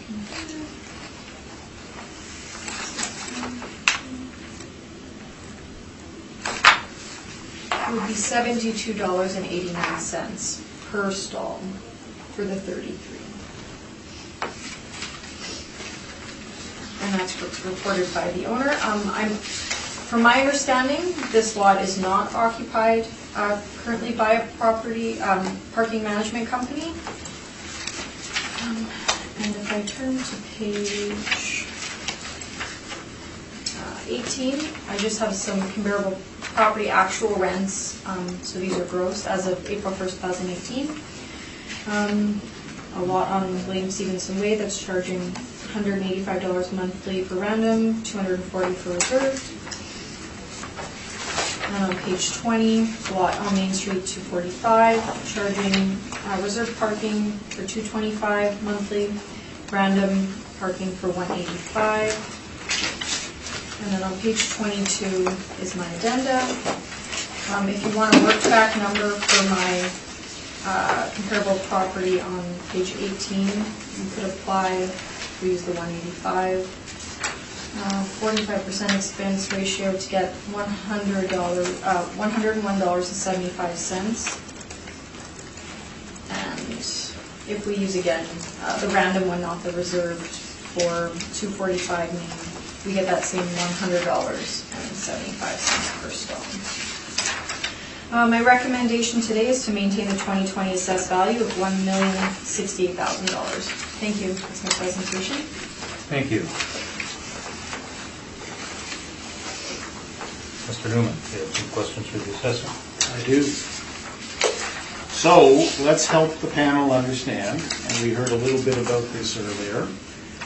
The city's systems for parking lots, for surface parking lots, calculate both a value based on the direct comparison or land approach, and as well on an income approach. That's automatic as for every surface lot, correct? Yes. And the city's models automatically default to whichever value is higher. It would default to that, yes. And that's why this property, the value produced in the roll is based on a direct comparison or land value. Correct? Yes, it would have the land value for this one. And the department has recently adopted the practice of, in addition to showing the land value, showing an income value as a means of attempting to support the land value. That would be, I think, it's newer to this year, this cycle. And in this case, the income value is $1,030,000. The land value is $1,068,000, and you're sticking with the land value. All yes. right. And for purposes of your land value, you point us to the sales on page 5 of your brief. Yes. Have you investigated each one of these sales? I've looked at whether or not they were arm's length, be simple, and just to make sure I thought they represented a market value. What about the purpose? What about the motivation of the buyer? Have you looked at that? If it was provided to us, most of them, I don't know the motivation of the buyer, I would say. So I've taken an overhead photo of downtown Winnipeg, and I've identified these comparables on here. I think it would be easier for everyone if I could just distribute this at this point. Okay, so this is a form of rebuttal, but also as a visual aid? Yes. No problem with that? That's fine. Yeah, please do.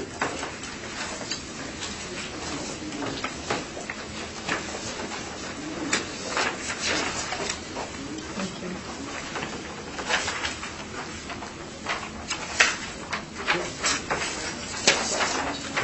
There are red numbers on here, which represent my attempt to put the numbers on. So the subject property is marked with an X towards the right-hand side over the word Humphreys Inn and Suites. Okay. So let's deal with your comparables if we could. Your comparable 1 and comparable 2, 160 Donald and 325 York, those both sold at the same point in time, didn't they? Yes. And they were part of the same sale, weren't they? Yes. And they were part of the sale of the office buildings located at 175 Hargrave and 330 St. Mary's, Yes. right? Okay. Your comparable number 3 is a property on Smith Street. So if you look at down towards the bottom of the photo, you see the words Keg Steakhouse and Bar, and then just to the left of that, you see the number 3. Yes. That parking lot, that surface parking lot, sold as part of the sale of the office building at 305 Broadway, correct? I was unsure of that one, but I take it that that's what it did sell. Okay. 155 Gary, number 4, is marked with the number 4 there, and that was sold by the province of Manitoba. Is that your understanding? I don't have written here for the vendor and purchaser, but I take it. Your comparable number 5, 242 Hargrave, and you can see the number 5 on the map. That was bought as part of the land assembly for where the True North office complex now is built, correct? Yes. Your comparable number 6, 286 Gary,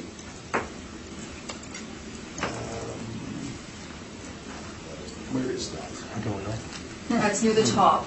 It's the one where Oh, yeah, to the way right at of the the top. net. Yes, Right at the top. that's right near the top. So that is the parking lot that is immediately adjacent to what used to be called the Pint and is now called the Local, Yes. and was bought by that owner because they needed parking. Is that your understanding? If they wanted the parking lot for that, yes. What's called Carlton Street, your comparable number 7, that is opposite the convention center, and that is where the Sutton Place Hotel is now under construction. Currently, yes, there's Yeah. construction. I didn't know what it was. Okay. 220 Main, if you go back to where the subject property is and just a little bit down and across the street, that's a vacant lot just immediately south of St. Mary's. Yes. And that sold in October of 2016, correct? Yes. And then 44 Hargrave is not on this map, but it's south of Broadway. Yes. Again, it was a vacant lot. Do you know that it was bought as part of a land assembly? I noticed that there was a merge of the lot Right. north of it. Do you know that John Brick is the principal who bought it, and he assembled land for purpose of constructing multifamily? I was unaware of it. All right. So these are the land comparables you've used.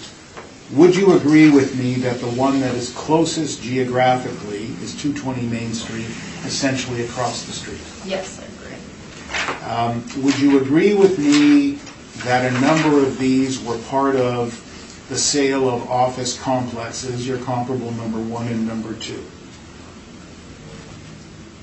If the office had owned them, yes. Right.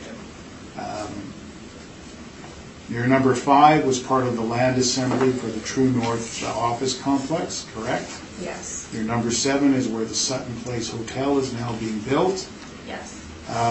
But also Carlton, Gary, Hargrave, Gary, the York, the Donald, they're all in what I'm going to call the downtown core. The subject property is on the periphery and backs onto the rail line? That's a question, Mr. Newman? That's a question. There is a bit of a space in between the rail line, but I don't know if they own that lot as well. Right, no, they don't own Yeah. that line, but, all right. So, which is your best comparable? I would say the closest one is Main Street. Yeah. Most comparable, Yeah. Which one do you put the most weight on? I would say obviously True North. So it's number closer 5? to, no, I would say that would be closer to the Shed District, I guess they would call it. I would say if I had to put weight on my comps, the one on Gary is also closer, 155 Gary. Yeah. It's about 3 years prior to the reference date.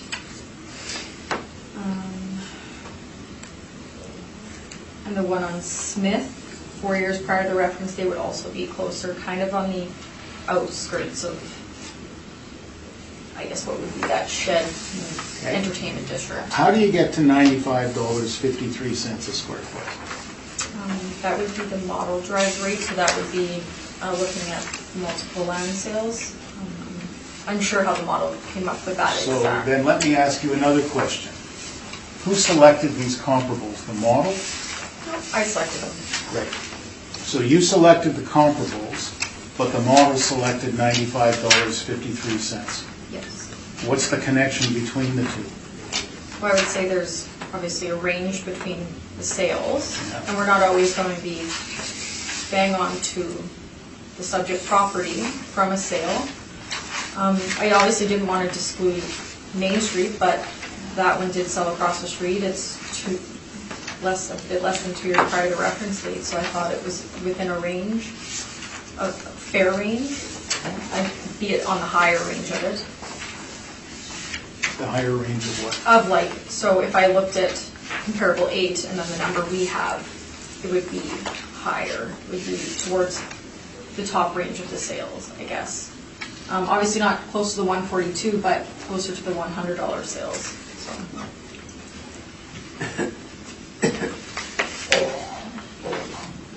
But again, the model selects the $95.53.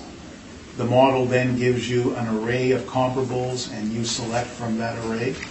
This would just be from our land sales comparables, so we have a sheet, and I just chose these because I thought, I checked that they were, again, arm's length and fell within the downtown area.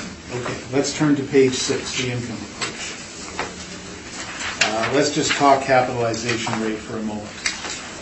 My understanding from previous hearings with Lindsay Warham is that the city presents no capitalization rate evidence for surface parking lot transactions because there are none. The city has no transactional evidence to present. That's my understanding from her.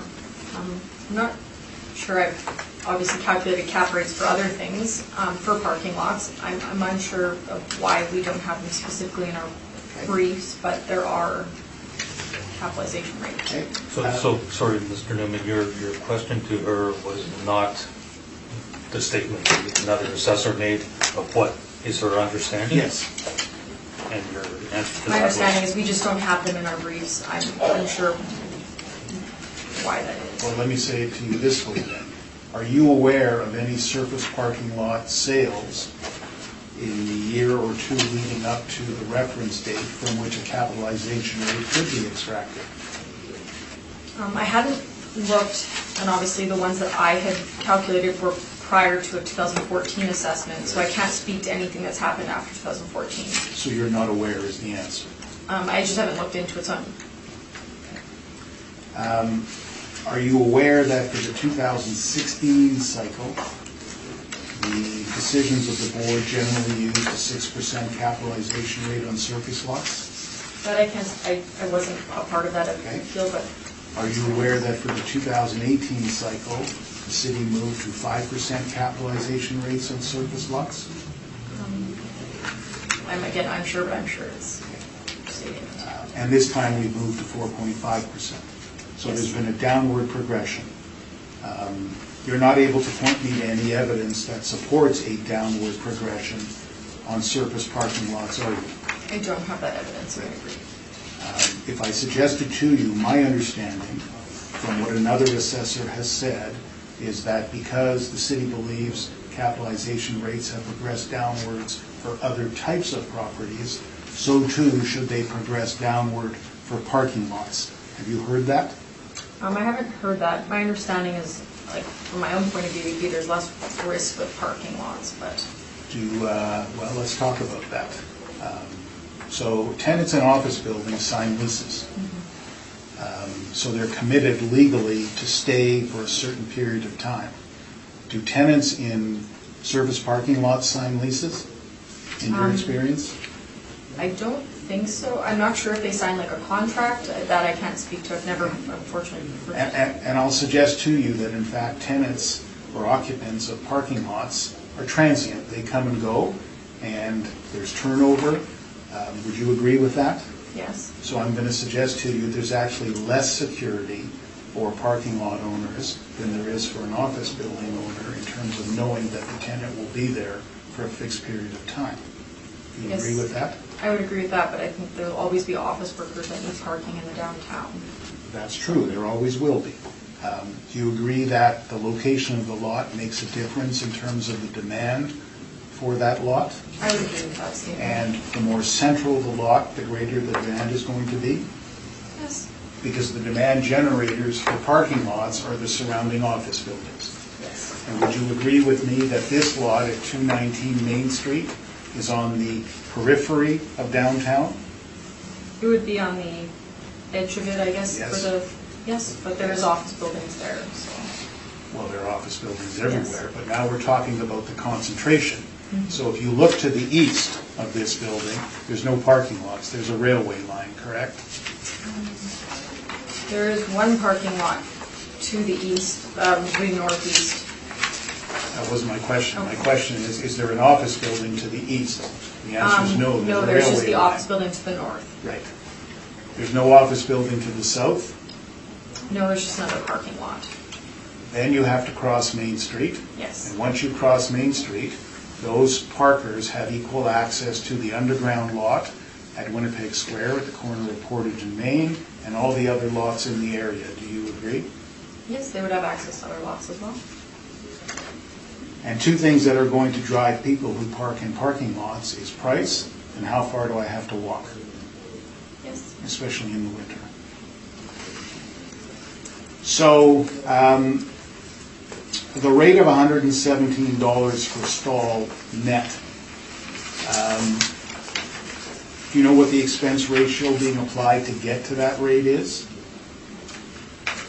For this one, we work back from the NOI, so we just take the NOI divided by the 12 months divided by the number of stalls. But if I had a gross rate on a mailer, I would apply approximately a 45% expense ratio to Okay. it. So, but you're saying that this lot should rent for $117 per stall per month, and that should create net income, net operating income of $46,332. Yes. When you prepared this page for purposes of this hearing, did you compare it with the actual experience of this property as disclosed in the mailer?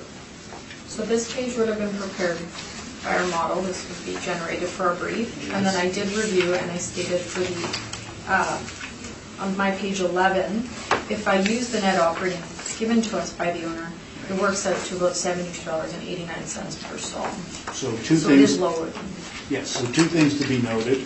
Firstly, the 2017 net operating income, as found on page 11, was $28,865, considerably less than the $46,000 and change the city is using, and also, as you note, that the net rate per stall would be $72.89 compared to the $117 the city is using. Yes. Did you go back and look at the 2016 mailer just to see whether 2017 was an anomaly? From my understanding, it was similar. It wasn't a huge difference. Okay. Did that make you wonder about whether your model is accurate, at least in the context of this parking lot? I'm here to defend the model, but it seems to be that this, what they're stating to us is lower than our model. Because in a general sense, what the model is it's a reflection of an average, Yes. right? And if the averages were always right, none of us would be here, would we? That's correct.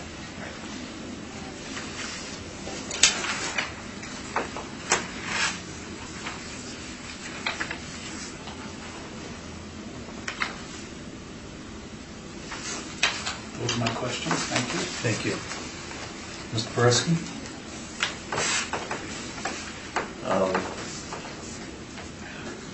Did you investigate, or do you have any information that could help us understand why there is that difference between 46,332 and 28,865? So one of the things I noticed was for obviously parking, I had explained before that the property management company was previously in charge, the amount they pay isn't the true income of, let's say, a parking lot. For this one here, this was previously owned by a parking management company. I didn't ask Mr. Newman prior to the hearing, but I don't know if this is the actual income of the lot, because from what I could tell, this isn't now run by Import.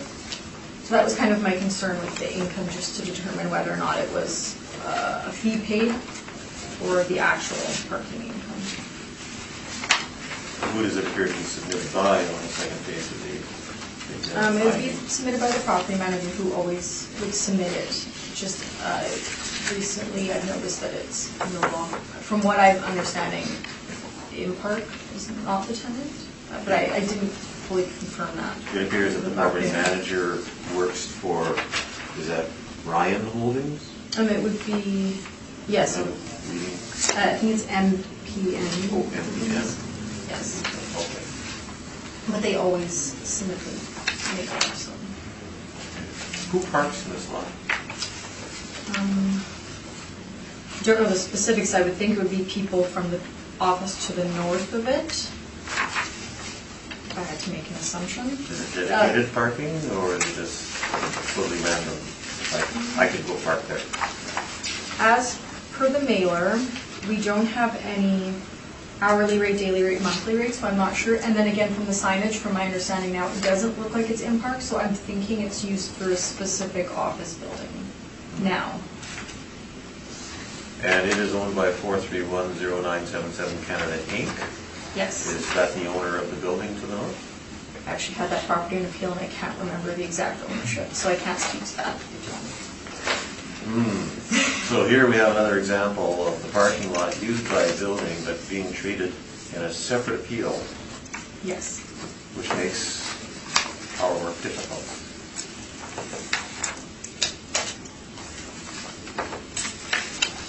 So, you're not sure who the owner is? I'm not sure if it's the same owner to the building of the north, to the north. I can tell you that it is. What did you say? It is. It is.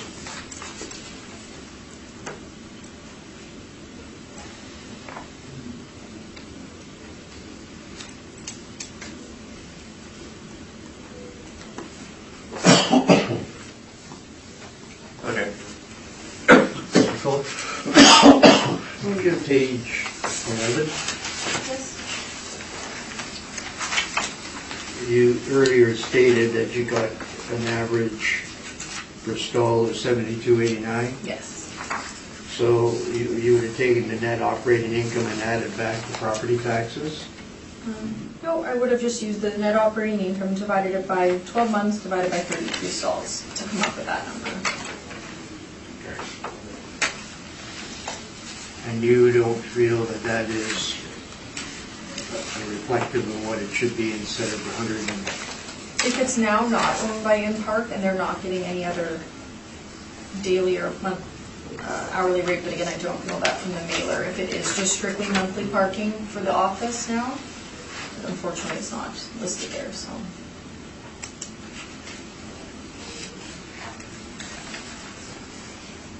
Okay, thank you. I'll ask you, but I'm assuming the applicant can probably clear it up. The property to the north is the building that uses this parking for their tenants? Is that correct? I would think that would be who would be using it if it's the same ownership. Okay, and do you know whether that property is under appeal or has It been was under heard? appeal. Me and Mark, been heard. Mr. Newman had it. It's been heard. It's been heard. Yes. And I'll explain why they're not linked together. Okay, you'll do that one. Yeah. Okay, thank you. Won't go further then. In this case, the values that were generated by the two approaches are fairly close. It's like 3.5% difference. Yes. But it is the department's policy to always default to the higher value. Is that correct? That would be the model would be, but we do have the option to make a recommendation if we feel. Which is in the appeal process. But Yes. to establish the The value value that's for before the today. assessment roll, you default to the highest. Yes. And you said that you do have discretion to make To make a recommendation. a to lower it, recommendation, yes. but it's your I opinion. figured it was very close, and I would defend the model for the land. Okay, but it being close, you could have chosen to... Yes.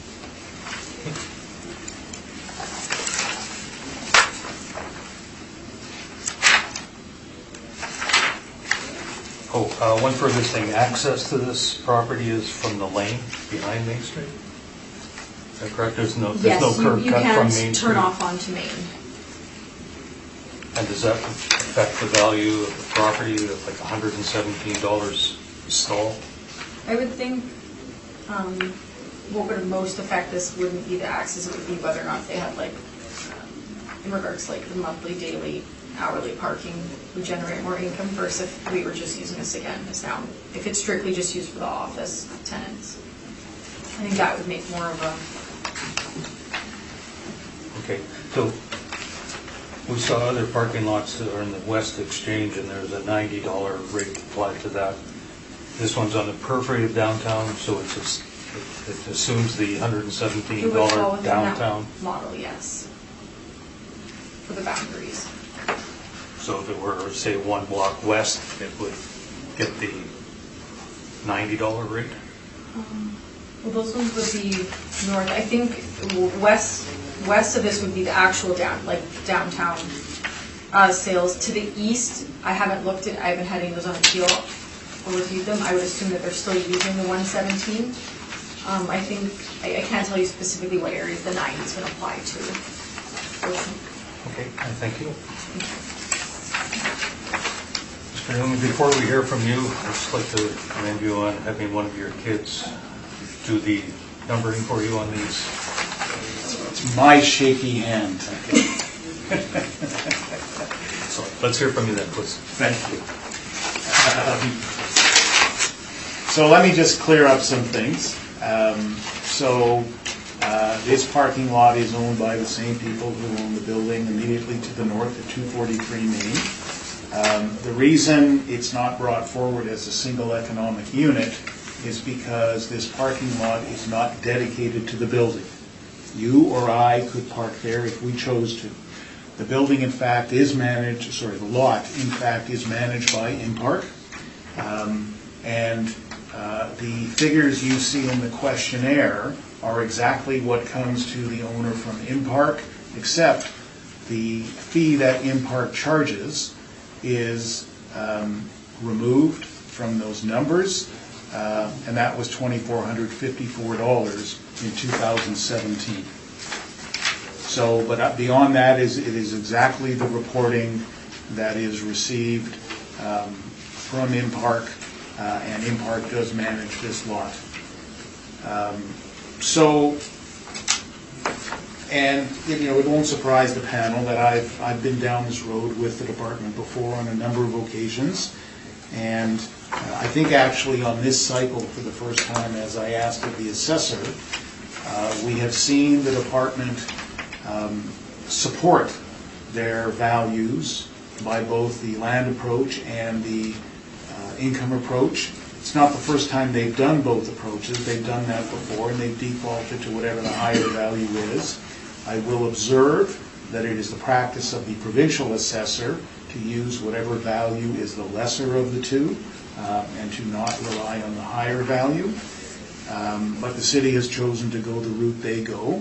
So at the end of the day, the question is, which approach do you want to use, and which is best reflective of how the market would value a property of this type.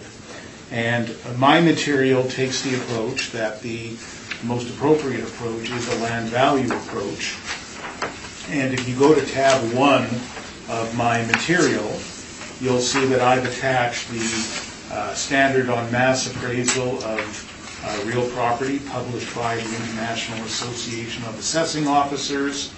And what it talks about on the page that is numbered 4 in the lower right-hand corner, it talks about land valuation, and it talks about the preferred approaches, and it creates this table talking about what is the preferred or typical usefulness of the 3 approaches to value.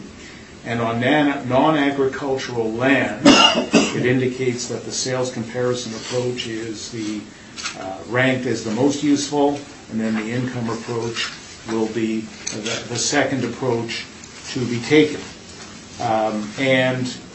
There's additional material from the appraisal of real estate text, which continues starting at page 7. And what that really speaks about is the concept of highest and best use, and it speaks about the fact that frequently parking lots are an interim use of property until it's ready for its eventual highest and best use. So having said all of that, and the way that an appellant knows how their property has been valued is when you go online, when the assessments come up in May of each year, you either see an income approach, where they'll show you very much what the assessor has in her income approach workup, or you don't see an income approach. You simply see a number, and you know in that case that it's land value that's been used, and then you have to do the math, and you can figure out what the value per square foot is that's been applied. So in this case, it's $95 and change a square foot. I took the time I did to examine the assessor, as I did. If you go to the 3rd page in of my materials, actually 4th page in, you'll see a small chart of sales of various properties. 220 Main directly across the street in October of 16 at $78.36. The Spence property, September of 17 at $73.74. Spence is a piece of property that was bought to be used as overflow parking for the residential and commercial complex at 500 Portage, that large complex. Pioneer is in the is actually not that far away. 50 Gary is a piece of property, goes back to 2013, was bought by the adjacent property owner, apartment owner, and then 219 Main is the immediately adjacent property, which was sold by the city of Winnipeg in 2014 for just shy of $55 a square foot. I ultimately have applied a rate of $70 a square foot. I'll explain that in a moment. I will just tell you, however, that the very last page of my brief, I've got a larger listing of land sales. It's a much broader listing of sales in the downtown area, including all of the sales that are in the assessor's brief. I have not used, with the exception of 220 Main, I have not used the sales that are in the assessor's brief, and my reason for not using them is a couple of things. Firstly, with the exception of 220 Main, and with the exception of 44 Hargrave, which is south of Broadway, they are all in what I call the downtown core, and many of them were part of another commercial transaction, or they had a special motivation. And that's why I asked the assessor which of these comparables would she put the most weight on.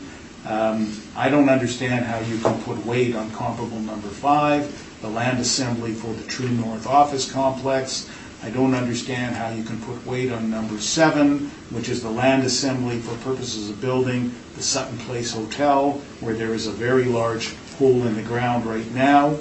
220 Main is a sale that does not appear to have occurred in any specific context. So doesn't appear to suffer from an undue motivation. Comps 1 and 2 were part of a large commercial sale involving the office buildings at 330 St. Mary's and 175, 185 Hargrave. Smith Street was a motivated buyer for the Pint restaurant. They needed some adjacent parking. And so my point simply is that these are the assessor's comparables. She has picked them, but she hasn't picked the $95.53. The model has picked the $95.53, and none of us have any idea why. But as I say, when I look at these comparables, it seems to me that the best comparable in terms of location is clearly 220 Main at $78.36. This property is on the east side of Maine. From my perspective, a little bit less valuable, and ultimately I applied a rate, as I said earlier, of $70 a square foot, which would result in a value of $782,600. I also, however, knowing and anticipating that the assessor might well attempt to support the value by an income approach, provided to you, and you see it on page 2 of the text of my brief.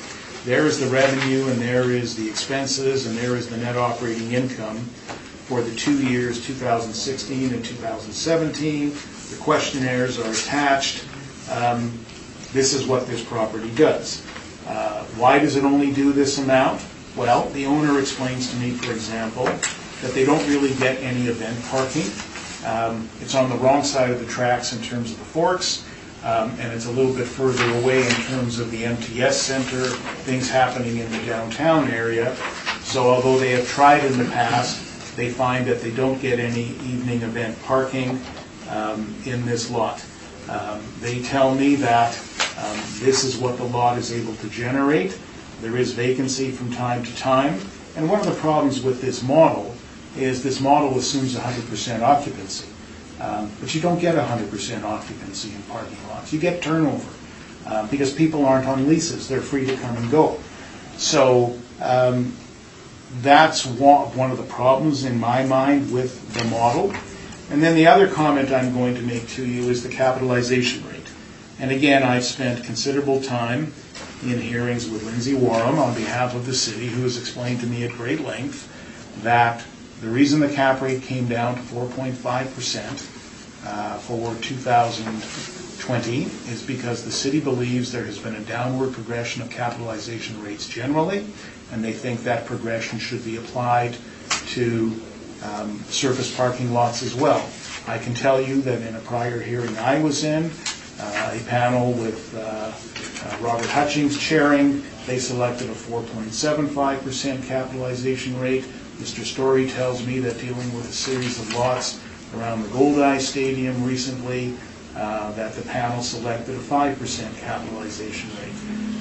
The point is that there is no transactional evidence that says that these surface lots have continued to go downward in terms of their capitalization rate, but the city has continued to go there nonetheless.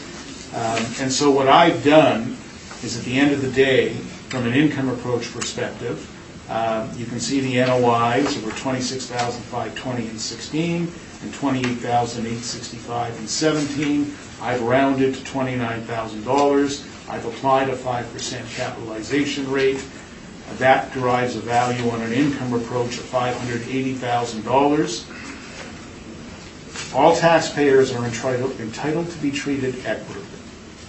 So if we're going to value parking lots on the income approach, then I say to you that we should have a value of $580,000 based on $29,000 in net operating income, capitalized at 5%.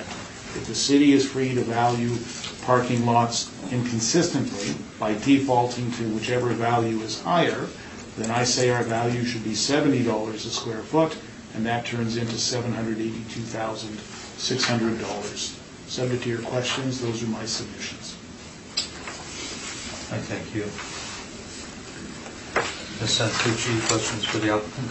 Thank you. Do you have any market evidence in regards to parking rates to defend the 29,000 you've used for the NOI, or are you just strictly relying on the mailers, like what the owners submitted? That's what they got from the market, so that's what I'm relying on. Okay, and you have no capitalization evidence, though? There is none to give you. In regards to the sales, were you aware that Pioneer's an associated sale? Well, I've heard that suggestion, but I'm higher than it in any event, so Okay. I'm okay with it. So you chose a number lower than the Spence one, and that one's not located in the downtown? So Spence is located just the other side of Memorial Boulevard, because the backside of 500 Portage is in that section of St. Mary's, which is between Memorial as it winds its way to Portage. So that's where that is located. Okay. And then you would say it's most comparable with 220 Main? Yes. Okay. But you chose a lower number even though it's 2 years prior to the reference date? Yes. Okay. That's all my questions. Thank you. Thank you. Mr. Foreski? With reference to your page 4 after K1, tab left 1, there's the table there in the ILAO standard. Why is it that you have chosen to view parking lots as non-agricultural land as opposed to commercial land? There is no commercial land category here in their table. Third one down? Well, that's commercial. I read that as being commercial buildings as opposed to commercial land. 463 doesn't seem to distinguish. It just says property. Okay, I take your point.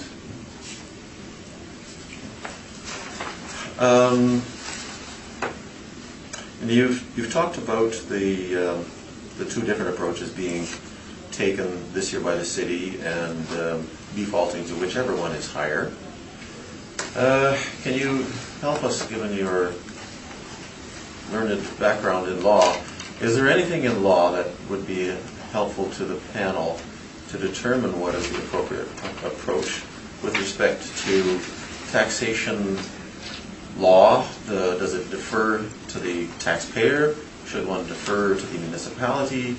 Is there anything that would guide us there? So the guiding principle will start with the definition of value in the Municipal Assessment Act. And that definition says willing buyer, willing seller in the open market at the applicable reference date. That's a general concept. It doesn't guide you to which methodology to use. And I think generally the courts will say the methodology is subject to whatever local practice there may be. It's subject to appraisal methodology in a more general sense. And so just in the narrow sense tied to the definition of value, I would say there's nothing in the law that mandates the use of direct comparison as opposed to income. Appraisal methodology, of course, mandates that you look at all the applicable approaches and then apply whichever is the most appropriate. And in fact, frequently what appraisers will do is they will apply 2 different approaches and then they'll conclude frequently at a midpoint between the 2. But I will say this to you, and I said it earlier, you have the concept in assessment legislation and in assessment law of equity. And that concept is that taxpayers should be treated equitably and that one taxpayer shouldn't get an advantage over another when they've got essentially the same properties.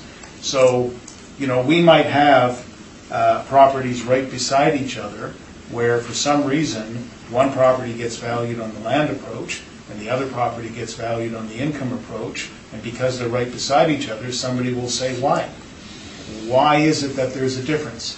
And, and there might be a reason for a difference. So the only guidance I can give you is really that there should be equitable treatment, and that's why I said earlier in my submission that if you believe equitable treatment applies and that parking lots generally are being valued on the income approach, then apply a 5 cap to the $29,000 of income. If equity doesn't need to apply, then my submission was the land value, which turns into $782,000. Is there any reason why I shouldn't think that if this is an income-generating property, it is probably purchased for the income stream, just as a hotel, motel, leased commercial space in buildings would be? So here's the problem, and this is why I say that it's very difficult to find parking lot transactions. We have a list of sales. All of them were at one time parking lots. 242 Hargrave was a parking lot. It was that big parking lot,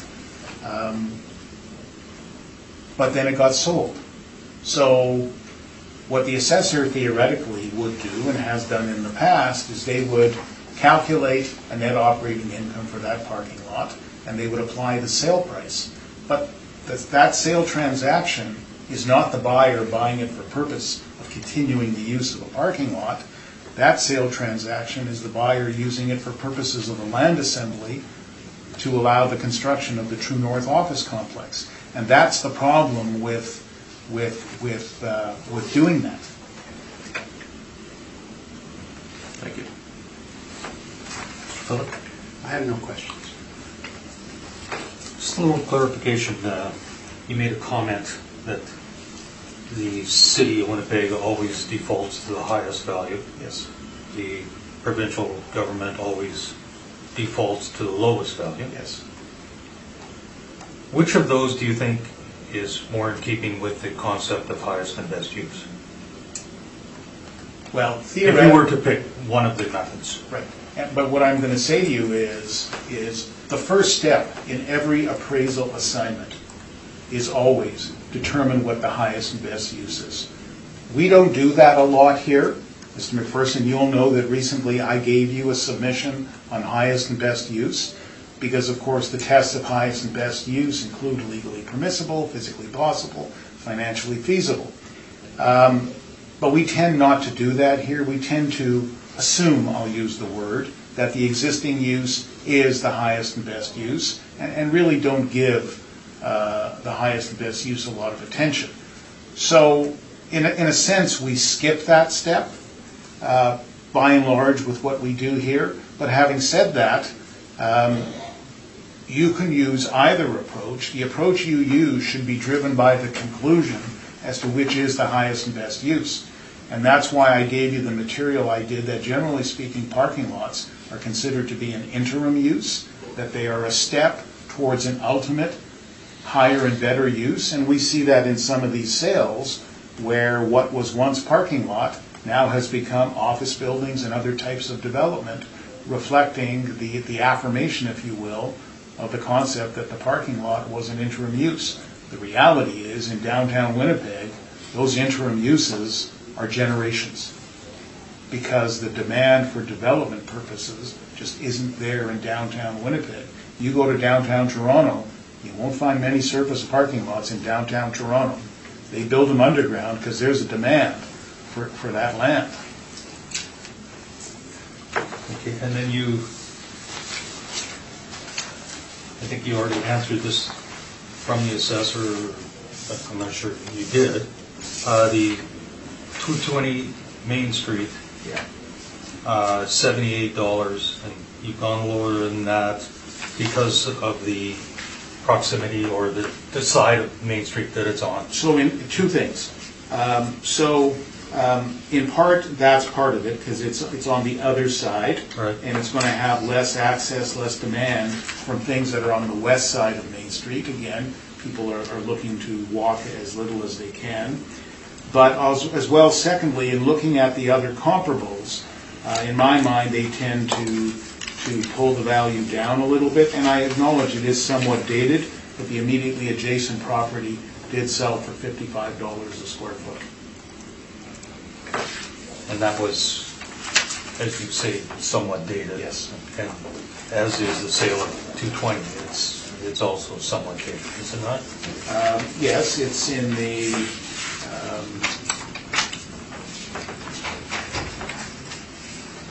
fall of 16, but it is the most recent sale, that does not have a special motivation, does not have a land assembly motivation. Okay, and do you have any knowledge of properties that don't have that motivation? Was there a general trend? Were they upwards? Were they static? Were they downwards as far as the increase or decrease of value in the 2 or 3 year time period prior to the reference date? So, for example, when Timber Creek Management buys the property on Spence in September of 17 at $73.74 a square foot for overflow parking for the 500 Portage complex. That's on the periphery, in the sense that it's just beyond Memorial Boulevard. But it is closer to the reference date, and you're not seeing a significant difference in value at $73.74 for that sale, and so that tends to pull down the $78 sale a little bit as well. Right. But There are locational differences, I acknowledge. And there was motivation in that one as well. Well, they Correct, they wanted the overflow parking Yes. in close proximity. Yes, So they may have paid a premium. yes. I thank you. Thank you all. No need for summation from either part? Okay, I thank you. Thank you for the presentation. Best of the season to everyone. Questions, you just take a pass. Okay, we're going to take a short break before we hear from Mr. Smith. In fairness to you, sir, I'm going to put another thing in my meter. I'll be back in 5 minutes.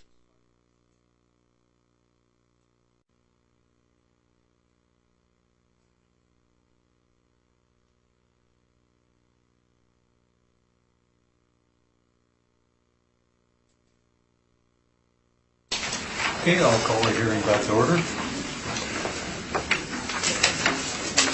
Good morning still. State your full name. For Glenn Smith. And you swear the evidence about to present is the truth, the whole truth, and nothing but the truth, so help you God.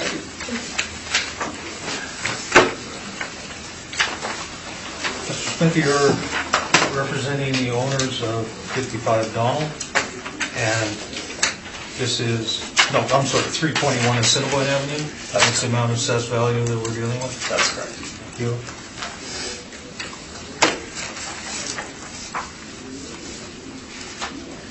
When you're ready, Mrs. Assessor, we'll hear from you, please.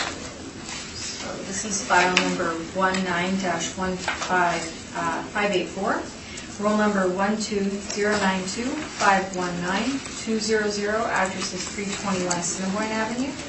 So I'll go through the start of we're requesting that the burden of proof be placed on the applicant for the non-cooperation for section 53(3)(b) of the Municipal Assessment Act.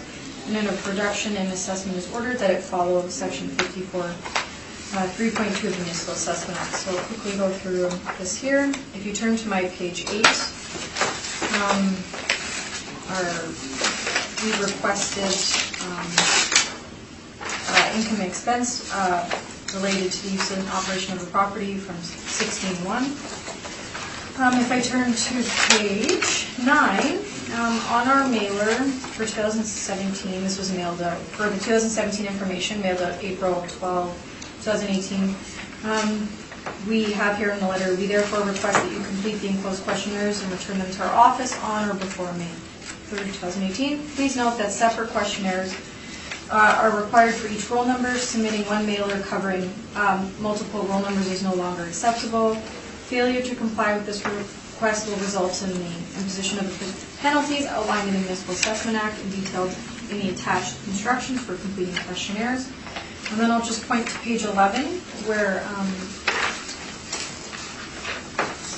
page 12 is where it says the data has been consolidated with the roll at 321 Assiniboine Avenue and 55 Donald.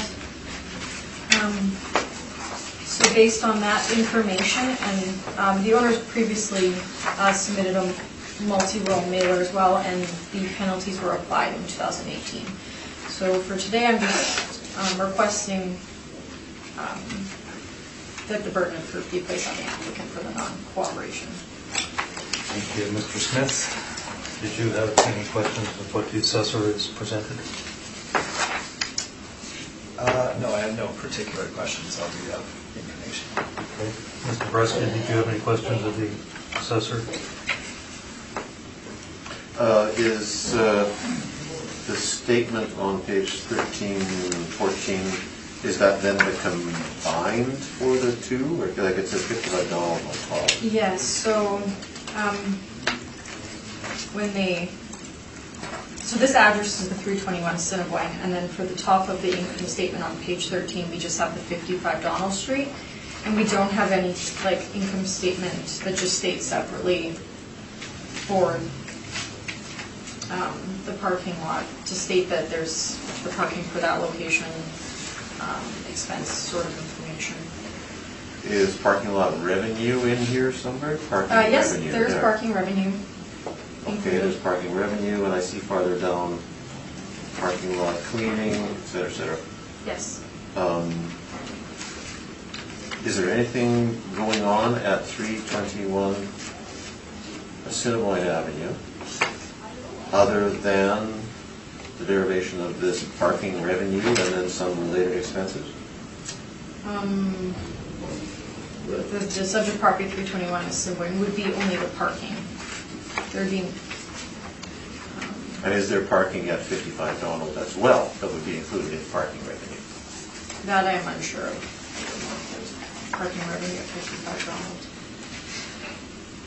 It's not separated out for each one, it's just the straight, they just provide us with a total for parking. Yeah, I'm seeing Yes. that. I guess what I'm questioning is, how hard is it for you to determine that one line, parking revenue of 15,585 is actually the revenue from 321, and that the parking-related expenses are for that area because you have determined that there's no other parking at 55 Donald? I guess you didn't go through that process to determine whether there was. No, I'm just anything basing else. it off we do not do the multi-roll mailers, that's, we state on page 9, and that's why I'm asking for the penalties to be applied due to this statement. Okay, sorry, but that leads to the second question. Are you asking for the onus to be switched because they did not fill out the form rather than gave an income statement? Or is it because they did not give either one of those for 321 and separately for 55 Donald? I'm asking based on, it's not necessarily that they filled it out on this, that we've supplied, it's that they've supplied the income statement for 55 Donald and haven't submitted us something separating out specifics to 321. So you would have found this acceptable as long as it separated out If 321 they and 55? separated out and submitted, yes. Okay, that's my question. Mr. Phillip, did you have any questions? No, I don't. Okay, Mr. Smith, can we hear from you regarding this issue? Absolutely. So just to, and I'll go through the details, but just to speed this along a little bit, this issue has already been decided in this cycle on the corollary property, which is 55 Donald. It's a single economic unit. 55 Donald is the office building, and this is the parking lot that they required for parking for that building. It's accounted for as a single economic unit, always has been. It's always been filed that way. The appeal of the 55 Donald Street office building has already occurred. I have the decision here. It was, the city also asked for the application of the penalty. In that instance, it was denied by panel members for 2020, and I have that here to pass out to everybody, if I could. This is a new hearing, though, is it not? It is a new hearing regarding the exact same information. Yes, this would be helpful information. Thank you. So, I'll just wait till you all have that. There's not a lot to comment on regarding there. It simply states that the request was denied, and the decision on the value itself, of course. When I read the Municipal Assessment Act excerpts that the city is referring to on page number 8. So we have 53.3B and then 54.3.2. So when we read 53.3B, burden of proof for non-cooperation, where an applicant fails or refuses to comply with a request for information and documentation under section 16. Well, in no sense have they refused to comply, and they have indeed, of course, submitted their information as they have in past cycles to the department. And as I stated, it is a single economic unit, as many of these parking lots are. They are the corollary parking lot for the office building. They're accounted for together for the city to institute a change where they require property owners to entirely change their accounting system in order to meet the burden of proof for submission of information is not a fair and equitable position to assume. And if you read the Municipal Assessment Act, it does not state anything of that nature. They can request information. I think the point of forcing a division of associated properties is beyond the reach of reasonability in terms of asking a property owner to comply with the request. The information is all there. It's all submitted. It can be read and separated by the city and used for the purposes of valuation. Certainly 54.3.2 does not apply, effect of providing no information. Well, that's not the case. All of the information is there and has been in the past as well. The submissions from the property owner are, I believe, in the city's evidence here as well with regard to prior year cycles too. So this is clearly a case where every effort has been made to comply, but the information is not accounted for in a fashion to which the city is happy, and so they request the penalty. And that, as stated, on the exact same information, this issue has already been decided in this cycle. Ms. Santucci, did you have any questions of what the applicant has presented? No. Mr. Pereski? None. Mr. Phillip? No guidance. So the board will take a short recess. We'll deliberate. Do you want us to leave? Sure. Thank you.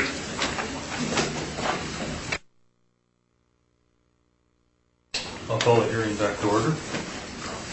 We have deliberated and we have come to the decision that we are not going to grant the assessor's request for non-cooperation. So therefore, we'll just move on with the hearing as normal. So, Mrs. Assessor, when you're ready, we'll hear from you, please, regarding the property at 32171. Thank you, Mr. Chair. This is file number 19-584, roll number 12092-519-200, address is 321 Assiniboine Avenue. This is a surface parking lot. The land area is 9,070 square feet. We have recorded 33 outdoor parking stalls, and the zoning is D for downtown living. So if you turn to page 2, you can see aerial photos of the subject property. It's south of Broadway, and it would be kind of at the corner of Assiniboine, I guess, Royal Bridge, what would be where Smith or Donald, where the connection is there. You can access this lot off Assiniboine. If you turn to page 3, again, there's some exterior photos. There's some paving and some fence as well. Page 4, the request for information. And we do have some subject sale history, but from my understanding, these are multi-roll sales that combine the building with no separate numbers for the parking lot and the building.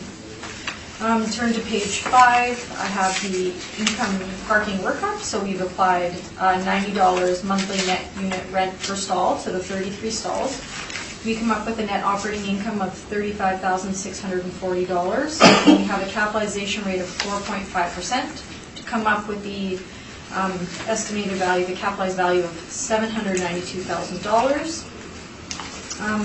On page 5, I also have our comparable properties here. 15 of them, they range from $100.09 all the way up to $255.22. I think Index 1 is my only comparable that would be south of Broadway. Number 6 is just the income value summary. 7 is the model drive capitalization rates. And we kind of already went through some of the stuff with the mailer. And we do record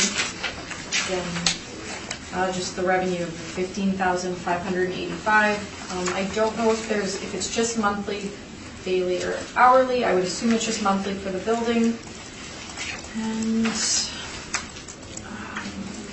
my addenda is on page 57. My recommendation today is to maintain the 2020 assessed value of $792,000. Thank you. That's my presentation. Thank you. Mr. Smith, questions for the assessor? Yes, just some quick ones. This, the location of the subject property, this would be on the very periphery of downtown, correct? Yes, along the river. And as you said, and I'm looking at your page 2 in the aerial, so to access this site in a typical fashion, you would be generally driving northbound on what becomes Smith Street, over the bridge, and then hang a right onto Navy Way, loop around onto Assiniboine, and then up into the parking lot, correct? That would be what I would assume they would have to travel that route to get there. Unless you're coming from Assiniboine in another direction, Yeah, I guess. I think Assiniboine's a one-way. I can't remember if I'm 100% correct. If it's all a one-way or just that portion. It becomes a one-way to the further west, Okay. but at the moment it's been blocked off for 6 months, so it's essentially a one-way Okay. in any case. The boundaries of the site, I'm looking at the bottom of page 2, the two aerials that are shown there, the layout of the property, this would be very non-standard in terms of the parking lot, would it not, with the orientation, the chunk that's taken out at the top? Yeah, it's not your typical square rectangle. And would that limit the parking on the site? It could possibly on the north portion of it, where it is jutted in. I'm not sure if they're parking. It's weird with the boundary lines to see where the stalls are on this Okay. jut out, but I would think it would have some limitations. And then on page number 3, you had stated with regard to the fencing. When I'm looking at the fencing on site, would you agree that that would have been there for some time? It's a not dated anything smaller that fence. hasn't been upgraded to current zoning standards or anything of that nature. No. We dealt with multi-role sale. The stall count on page number 5 of 33, is that just a, where did that information come from? It would have been counted by another assessor and confirmed. So I personally did not count this one. I went with what they had stated. Okay, and would they have looked at the actual boundaries of the site as shown on page number 2, or would they just have looked at an aerial and counted cars or spaces, or walked the site? Or? They would have walked the site and counted spaces and cars. Okay, so if they walked the site, they could theoretically be counting stalls that aren't really part of the site then, looking at the layout of the property? Theoretically, they could have. Okay. And the $90 rate that's applied to the income method on page number 5, that's model generated, I'm assuming. Model generated. And would that take into account the peripheral location and nature of the lot itself? I don't think it would take into account the shape of the lot, it would take into account the location of the lot. That would be more of a deciding factor. Okay, and just on page 5 again, the capitalization rate has been dropped from 5% by the city in the 2018 cycle for surface parking lots to 4.5%. But as noted earlier in other appellants' presentations, there are no specific sales that either party can point to with regard to that change. I have no sales Okay. for that. Looking deep into the brief on page 46 and 47, this would be the decision from last cycle on this property? Yes. And at that time, the decision was based on a 6% capitalization rate and the NOI that we had presented on behalf of the ownership? Yes. Okay. Those are all of my questions. Thank you. Thank you. Mr. Poreski. Oh, there's one question I probably should have asked before, and maybe it's a dumb question, but on your income workup, you attribute no expenses. Why is there no expenses associated with On page 6? parking lot? Page 6, yeah. So what we do is we work back the net operating income. So to get to the net operating income, you take a gross and you apply an expense ratio to get that. Sorry, where's the gross come from? We're not dealing with gross for our model. We're dealing with the net operating income and working backwards. But if I were to have a gross, I could apply an expense ratio to it. It's just that's just not how our model is generated on here. That's why we don't have, like, typical expenses would be 45%, typically on a gross rate of, let's say, like 190 or 160. But with our model, we work from the net operating income backwards. How? So What's the calculation? we just take the net operating income divided. So the net operating income should be How do you get to net? through the modeled. I can't speak directly for the parking model. I just know that the model is the net operating income, and then we work it back to a stall rate that is not a gross rate. It would technically have expenses taken off of it. I think you say that on page 5. I think that we have the parking rents are net to owner. So it's not like a typical, How you do it? What is the calculation? What are you attributing in there? I unfortunately didn't do, I'm not sure how our modeling, they come up with the net operating income, but I guess based on previous parking stuff I've done, there is expenses applied to this. It's just we're not giving you a gross rate and then taking the 45% off. From your past experience, do you remember what that expense ratio was? Was it 45 that you said a few minutes ago? For when I was dealing with Ms. Ward, I think I used like a 40. I think typically now we're using 45, but that was a site-specific property and looking at market. But I would say 45, I think, is what is typical in regards to this cycle. All right, that's my only question. Thank you. Mr. Phillip. Thank you. In the previous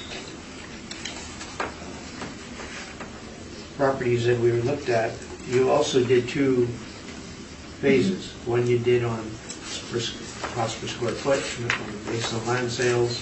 This one you just went to rent. Is there any reason why you didn't do the same thing here that you did in the other piece of property? For this one, it was determined that this would most likely, obviously we're talking about interim uses as parking. I guess it could potentially be developed as land, but I would feel maybe the other lots would be more developable as land because of the size and shape of them, whereas this one... So as a result, because of the shape and so forth, would it have got a lower number then? And that's why you didn't use it? I actually, if I'm being completely honest, I didn't look at the land value for this property. I just computed as the income. So that's what I... Because there's no other land sales that are unique to the site, to the shape of this land. Well, I could, obviously you could compare it to downtown land, if I take the value I'm using, the income, obviously, and just divide it by the land, it comes out about $87 a square foot. Would I think this lot would be comparable to some of my land sales for 87? Probably not. It seems like a bit high for this lot, but the income seemed the way to value this. Thank you. That's all I have. Thank you. Because this was reported together with 55 Donald, can you tell us where 55 Donald is in relation to this? On page 2 of your brief as the aerial. It would be north of this lot. My understanding is on the right-hand side, if I'm not correct. So, sort of.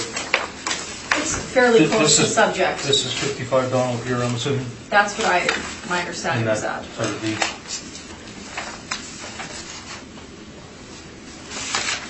And if I look at the photos on page 3, I do see some signage there. Is this lot exclusive to 55 Donald, do you know, or can the public rent spots as well? I'm seeing some signage on I page 3. can't tell if they have daily hourly rates. Yeah. There's, it looks like an indigo sign in the middle. From my notes, I don't have that. I don't have that a parking company is the tenant. Okay. So, and on the income and expense, once again, on 17 and 18, the tenant name should actually be redacted, but Right. Yes.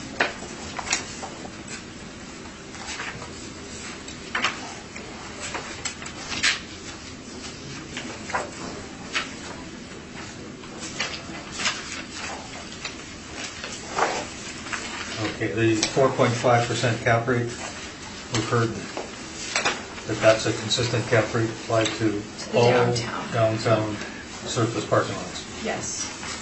And their location within the downtown or the periphery is reflected in the rent rather than in a cap rate. Yes.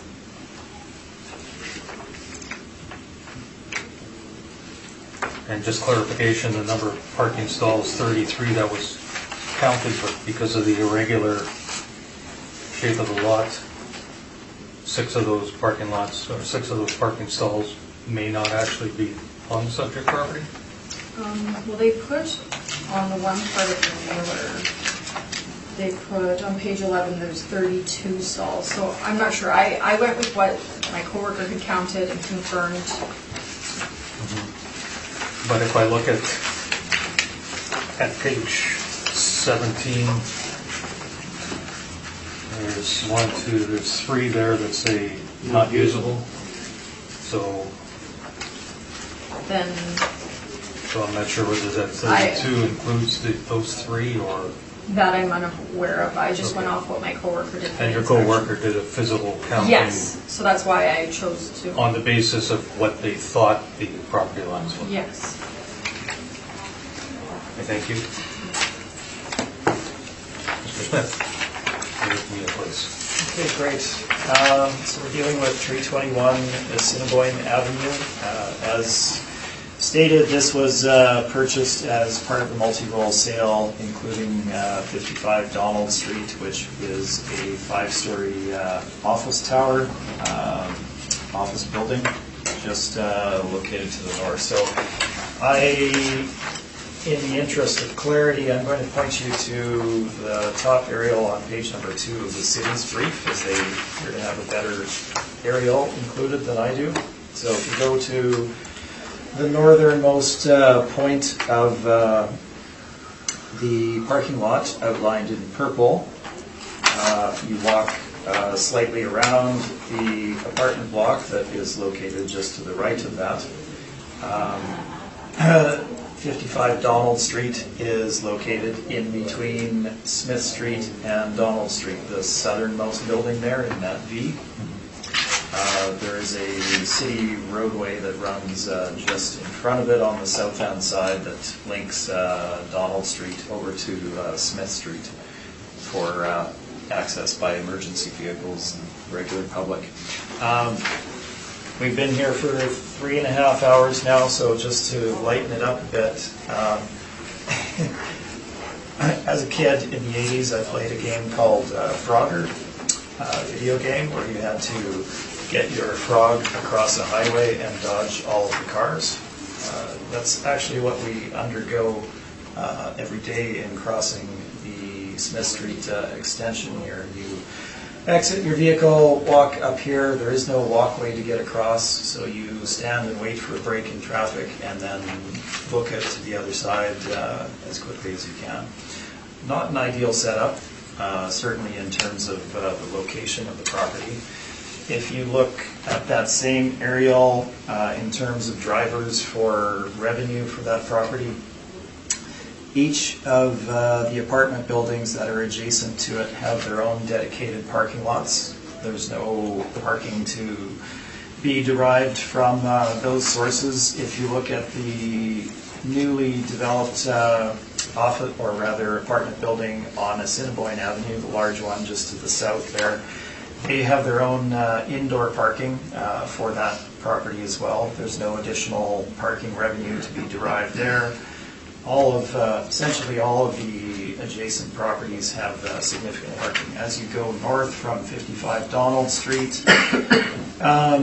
55 Donald has 10 stalls on site itself. We also lease additional parking space in one of the adjacent parking lots, and there are 2 apartment buildings and parking lots to the north of those as you go towards Broadway as well. Lots of parking in the area.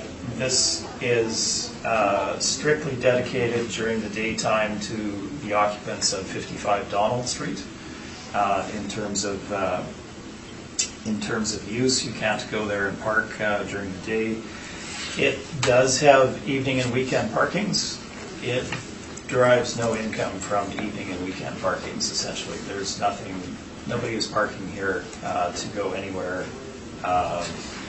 to Jets games or anything of that nature. It's too far, it's too awkward to get to. It simply doesn't drive any income. There's no office towers in the area to drive additional income either, so the revenue that they get is essentially from the 55 Donald Street tenancies. So that's what we're looking at. In terms of any alternative use, there's been discussion about parking being an interim use, etc. Fine. I don't believe that we should value things on their potential future use, as you've all heard before, but let's look at the property. The cover page of my brief is taken from the edge of the property. This is the support for the Smith Street, Donald Street bridge here. You have a little bit of a grass berm that can't be removed. That's essentially foundation for the bridge, etc. And then you have, as noted in both my brief and the city's brief, this narrow, odd, incomplete pie-shaped section. It wouldn't have the width or depth of any kind to develop an apartment on. It wouldn't get approval through the city. What you have is a parking lot in perpetuity, essentially. This isn't going to change. There is no real future use for this based on planning, zoning, setback requirements, etc. This is all that this property will be. It will not develop into anything else. So let's move beyond that. Page number 3, relatively quickly.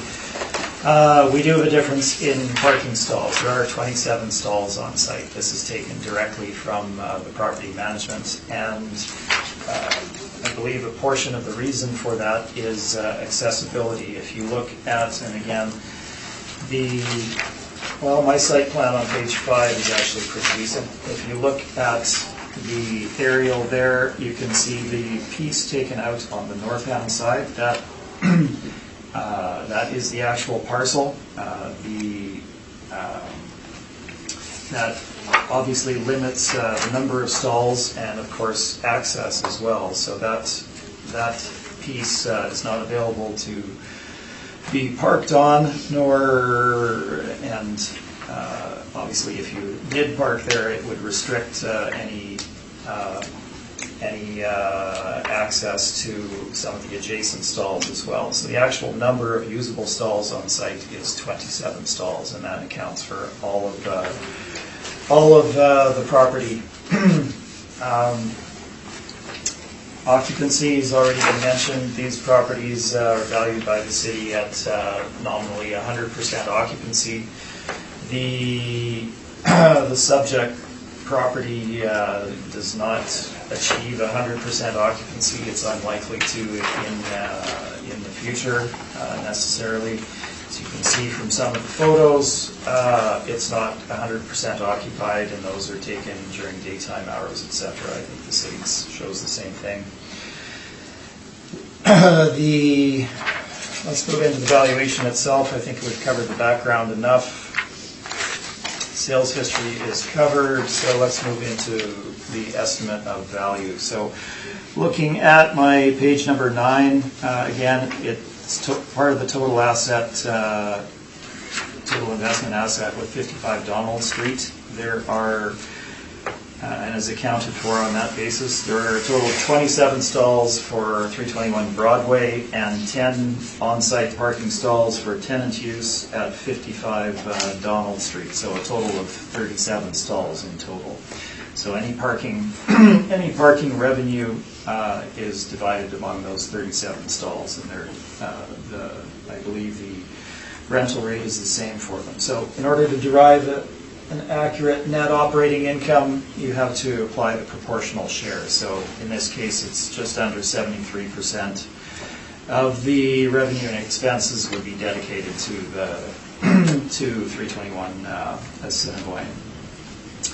To complicate matters, 55 Donald Street was undergoing renovation to 3 out of 5 floors during 2017. So when you look at the income and expense that is submitted, obviously the parking revenue as well as the gross rent from the tenancies is significantly under what one would expect. And this is because of the renovation to the property in that year.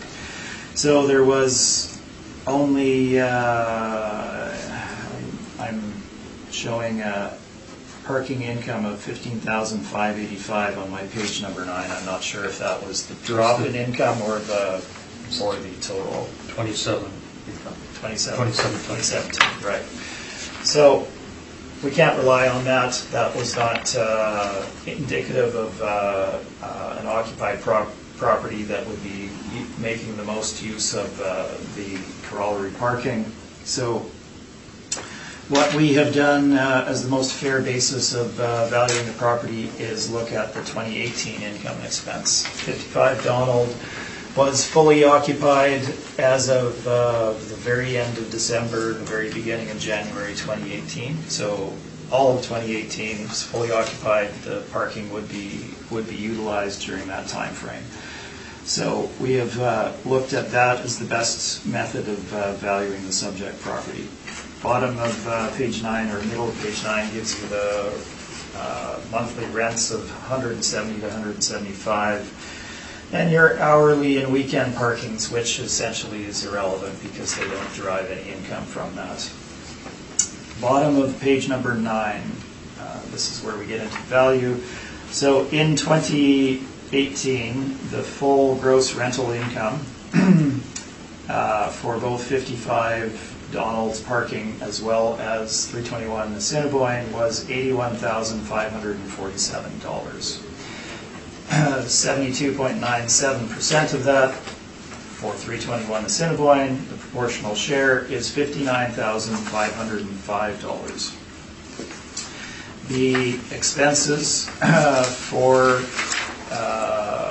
321 Assiniboine, again proportional share, were $26,276, giving you an NOI of $33,229. The expenses that were included were snow removal, parking lot striping, asphalting and paving, property taxes, and then the property management fee charged by Indigo. And that's the revenue that Indigo would receive. So the resultant NOI is $33,229. We move on to capitalization rate. As stated earlier, the decision in 2018 was to utilize a 6% capitalization rate. There is not a lot of information to rely on with regard to cap rates for parking lots. We have a very dated transaction here that was publicly reported by the purchaser, which was Huntington REIT, on a well-located parking lot, March 2010, 6% cap rate. That obviously is a little bit older. However, we have not been able to develop anything in the most recent cycle, nor has the city, as the information is simply not available to do the proper, accurate job on that. However, we do need to look at appropriate cap rate for the subject property. So we have a piece of property that is limited in terms of its demand on the marketplace for parking. The access to it is very poor in terms of driving to it. The access from it to its main or sole source of revenue is very poor in crossing a very busy roadway in order to access the office building.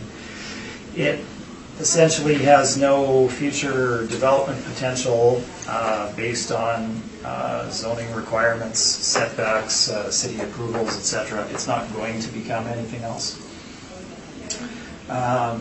In arriving at our final market value, we've applied a cap rate of 5.5%. I don't necessarily believe that cap rates on these properties have dropped. However, our income dropped slightly from the prior cycle, which was based on 2015 values. And so I've applied a 5.5% cap, which gives us a $604,000 valuation for the subject. This is a slight increase over the $598,000 assessment decision in 2018. If you work the numbers out, it also comes out to a little over $66 a square foot.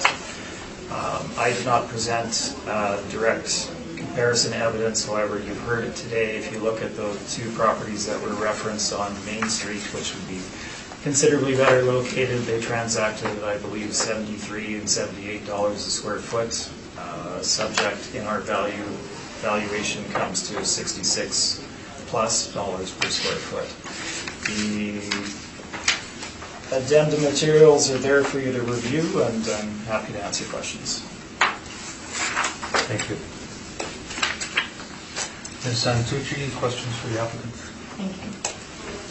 So there is a bit of separating out the values here. So, but in the grand scheme of things, our NOIs are very similar for the most part, even with the stall differential.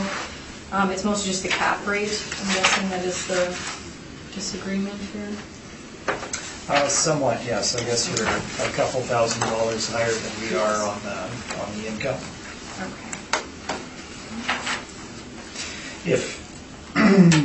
If our income had been, it was an interesting case because you don't necessarily often see a drop in revenue on a parking lot, and we did see a slight change in this one. I don't necessarily agree that for this that it would drive a lower market value for the property necessarily from the last time. So I made a slight adjustment to the cap to reflect that. If we had had a more typical revenue generation, I probably would not have changed the capitalization rate. Thank you. That's all my questions. Thank you. Mr. Foresky?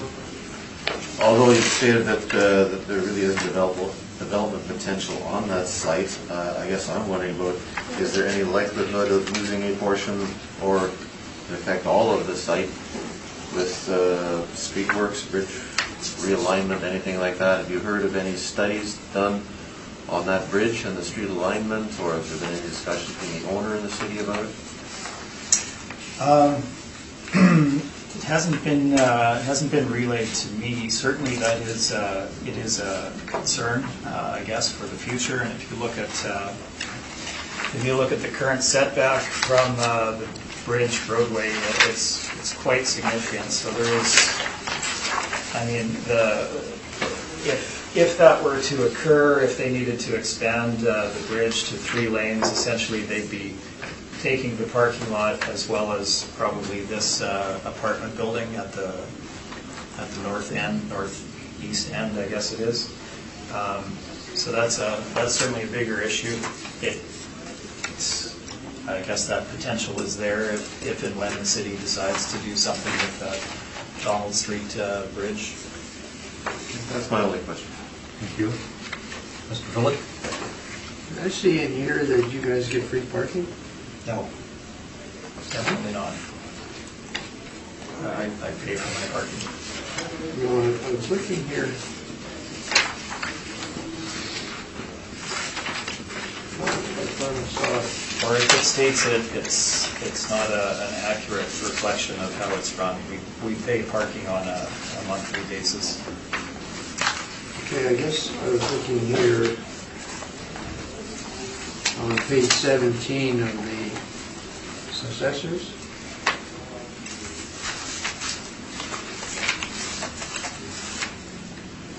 And it says parking only, Stevenson management, on-site parking, and there's no dollar beside it. Right. If you go up from there, it also is indicating no dollars beside those parking slots as well.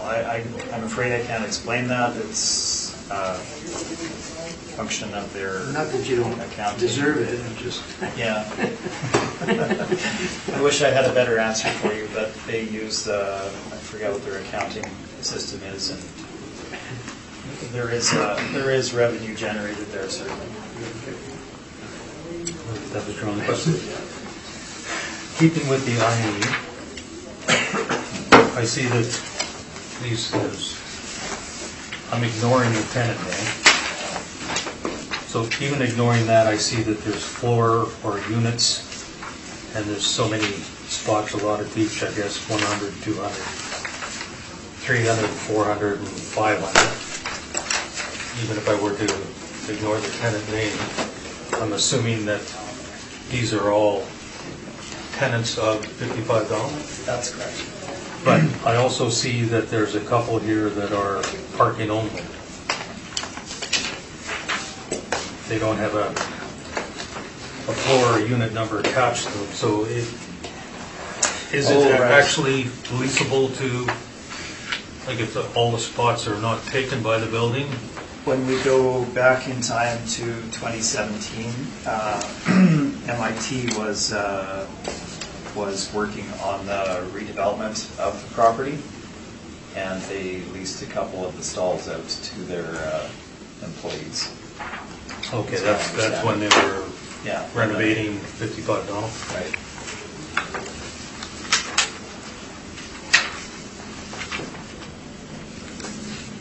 And now that they're no longer there, the parking reverts to some other tenants? It's all dedicated to the tenants at $55, yes, during daytime hours. Okay, so the public can't go and say, I think you also mentioned that it's never 100% occupied. Did I not hear you say that? Correct, it's never typically 100% occupied, yes. But a member of the public can't go and say, I would like to rent a stall. Not on a during the monthly basis? daytime, no. No, we've towed a number of them that It's not available. felt they could park there. Okay.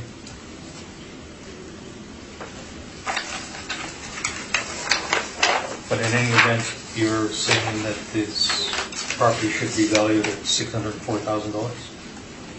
That's correct. Okay, I thank you.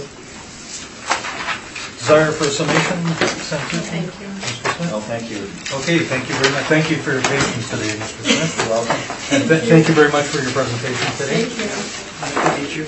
I will call the hearing to a close. Thank you, everyone. Thank you. See you again. Have a great Christmas.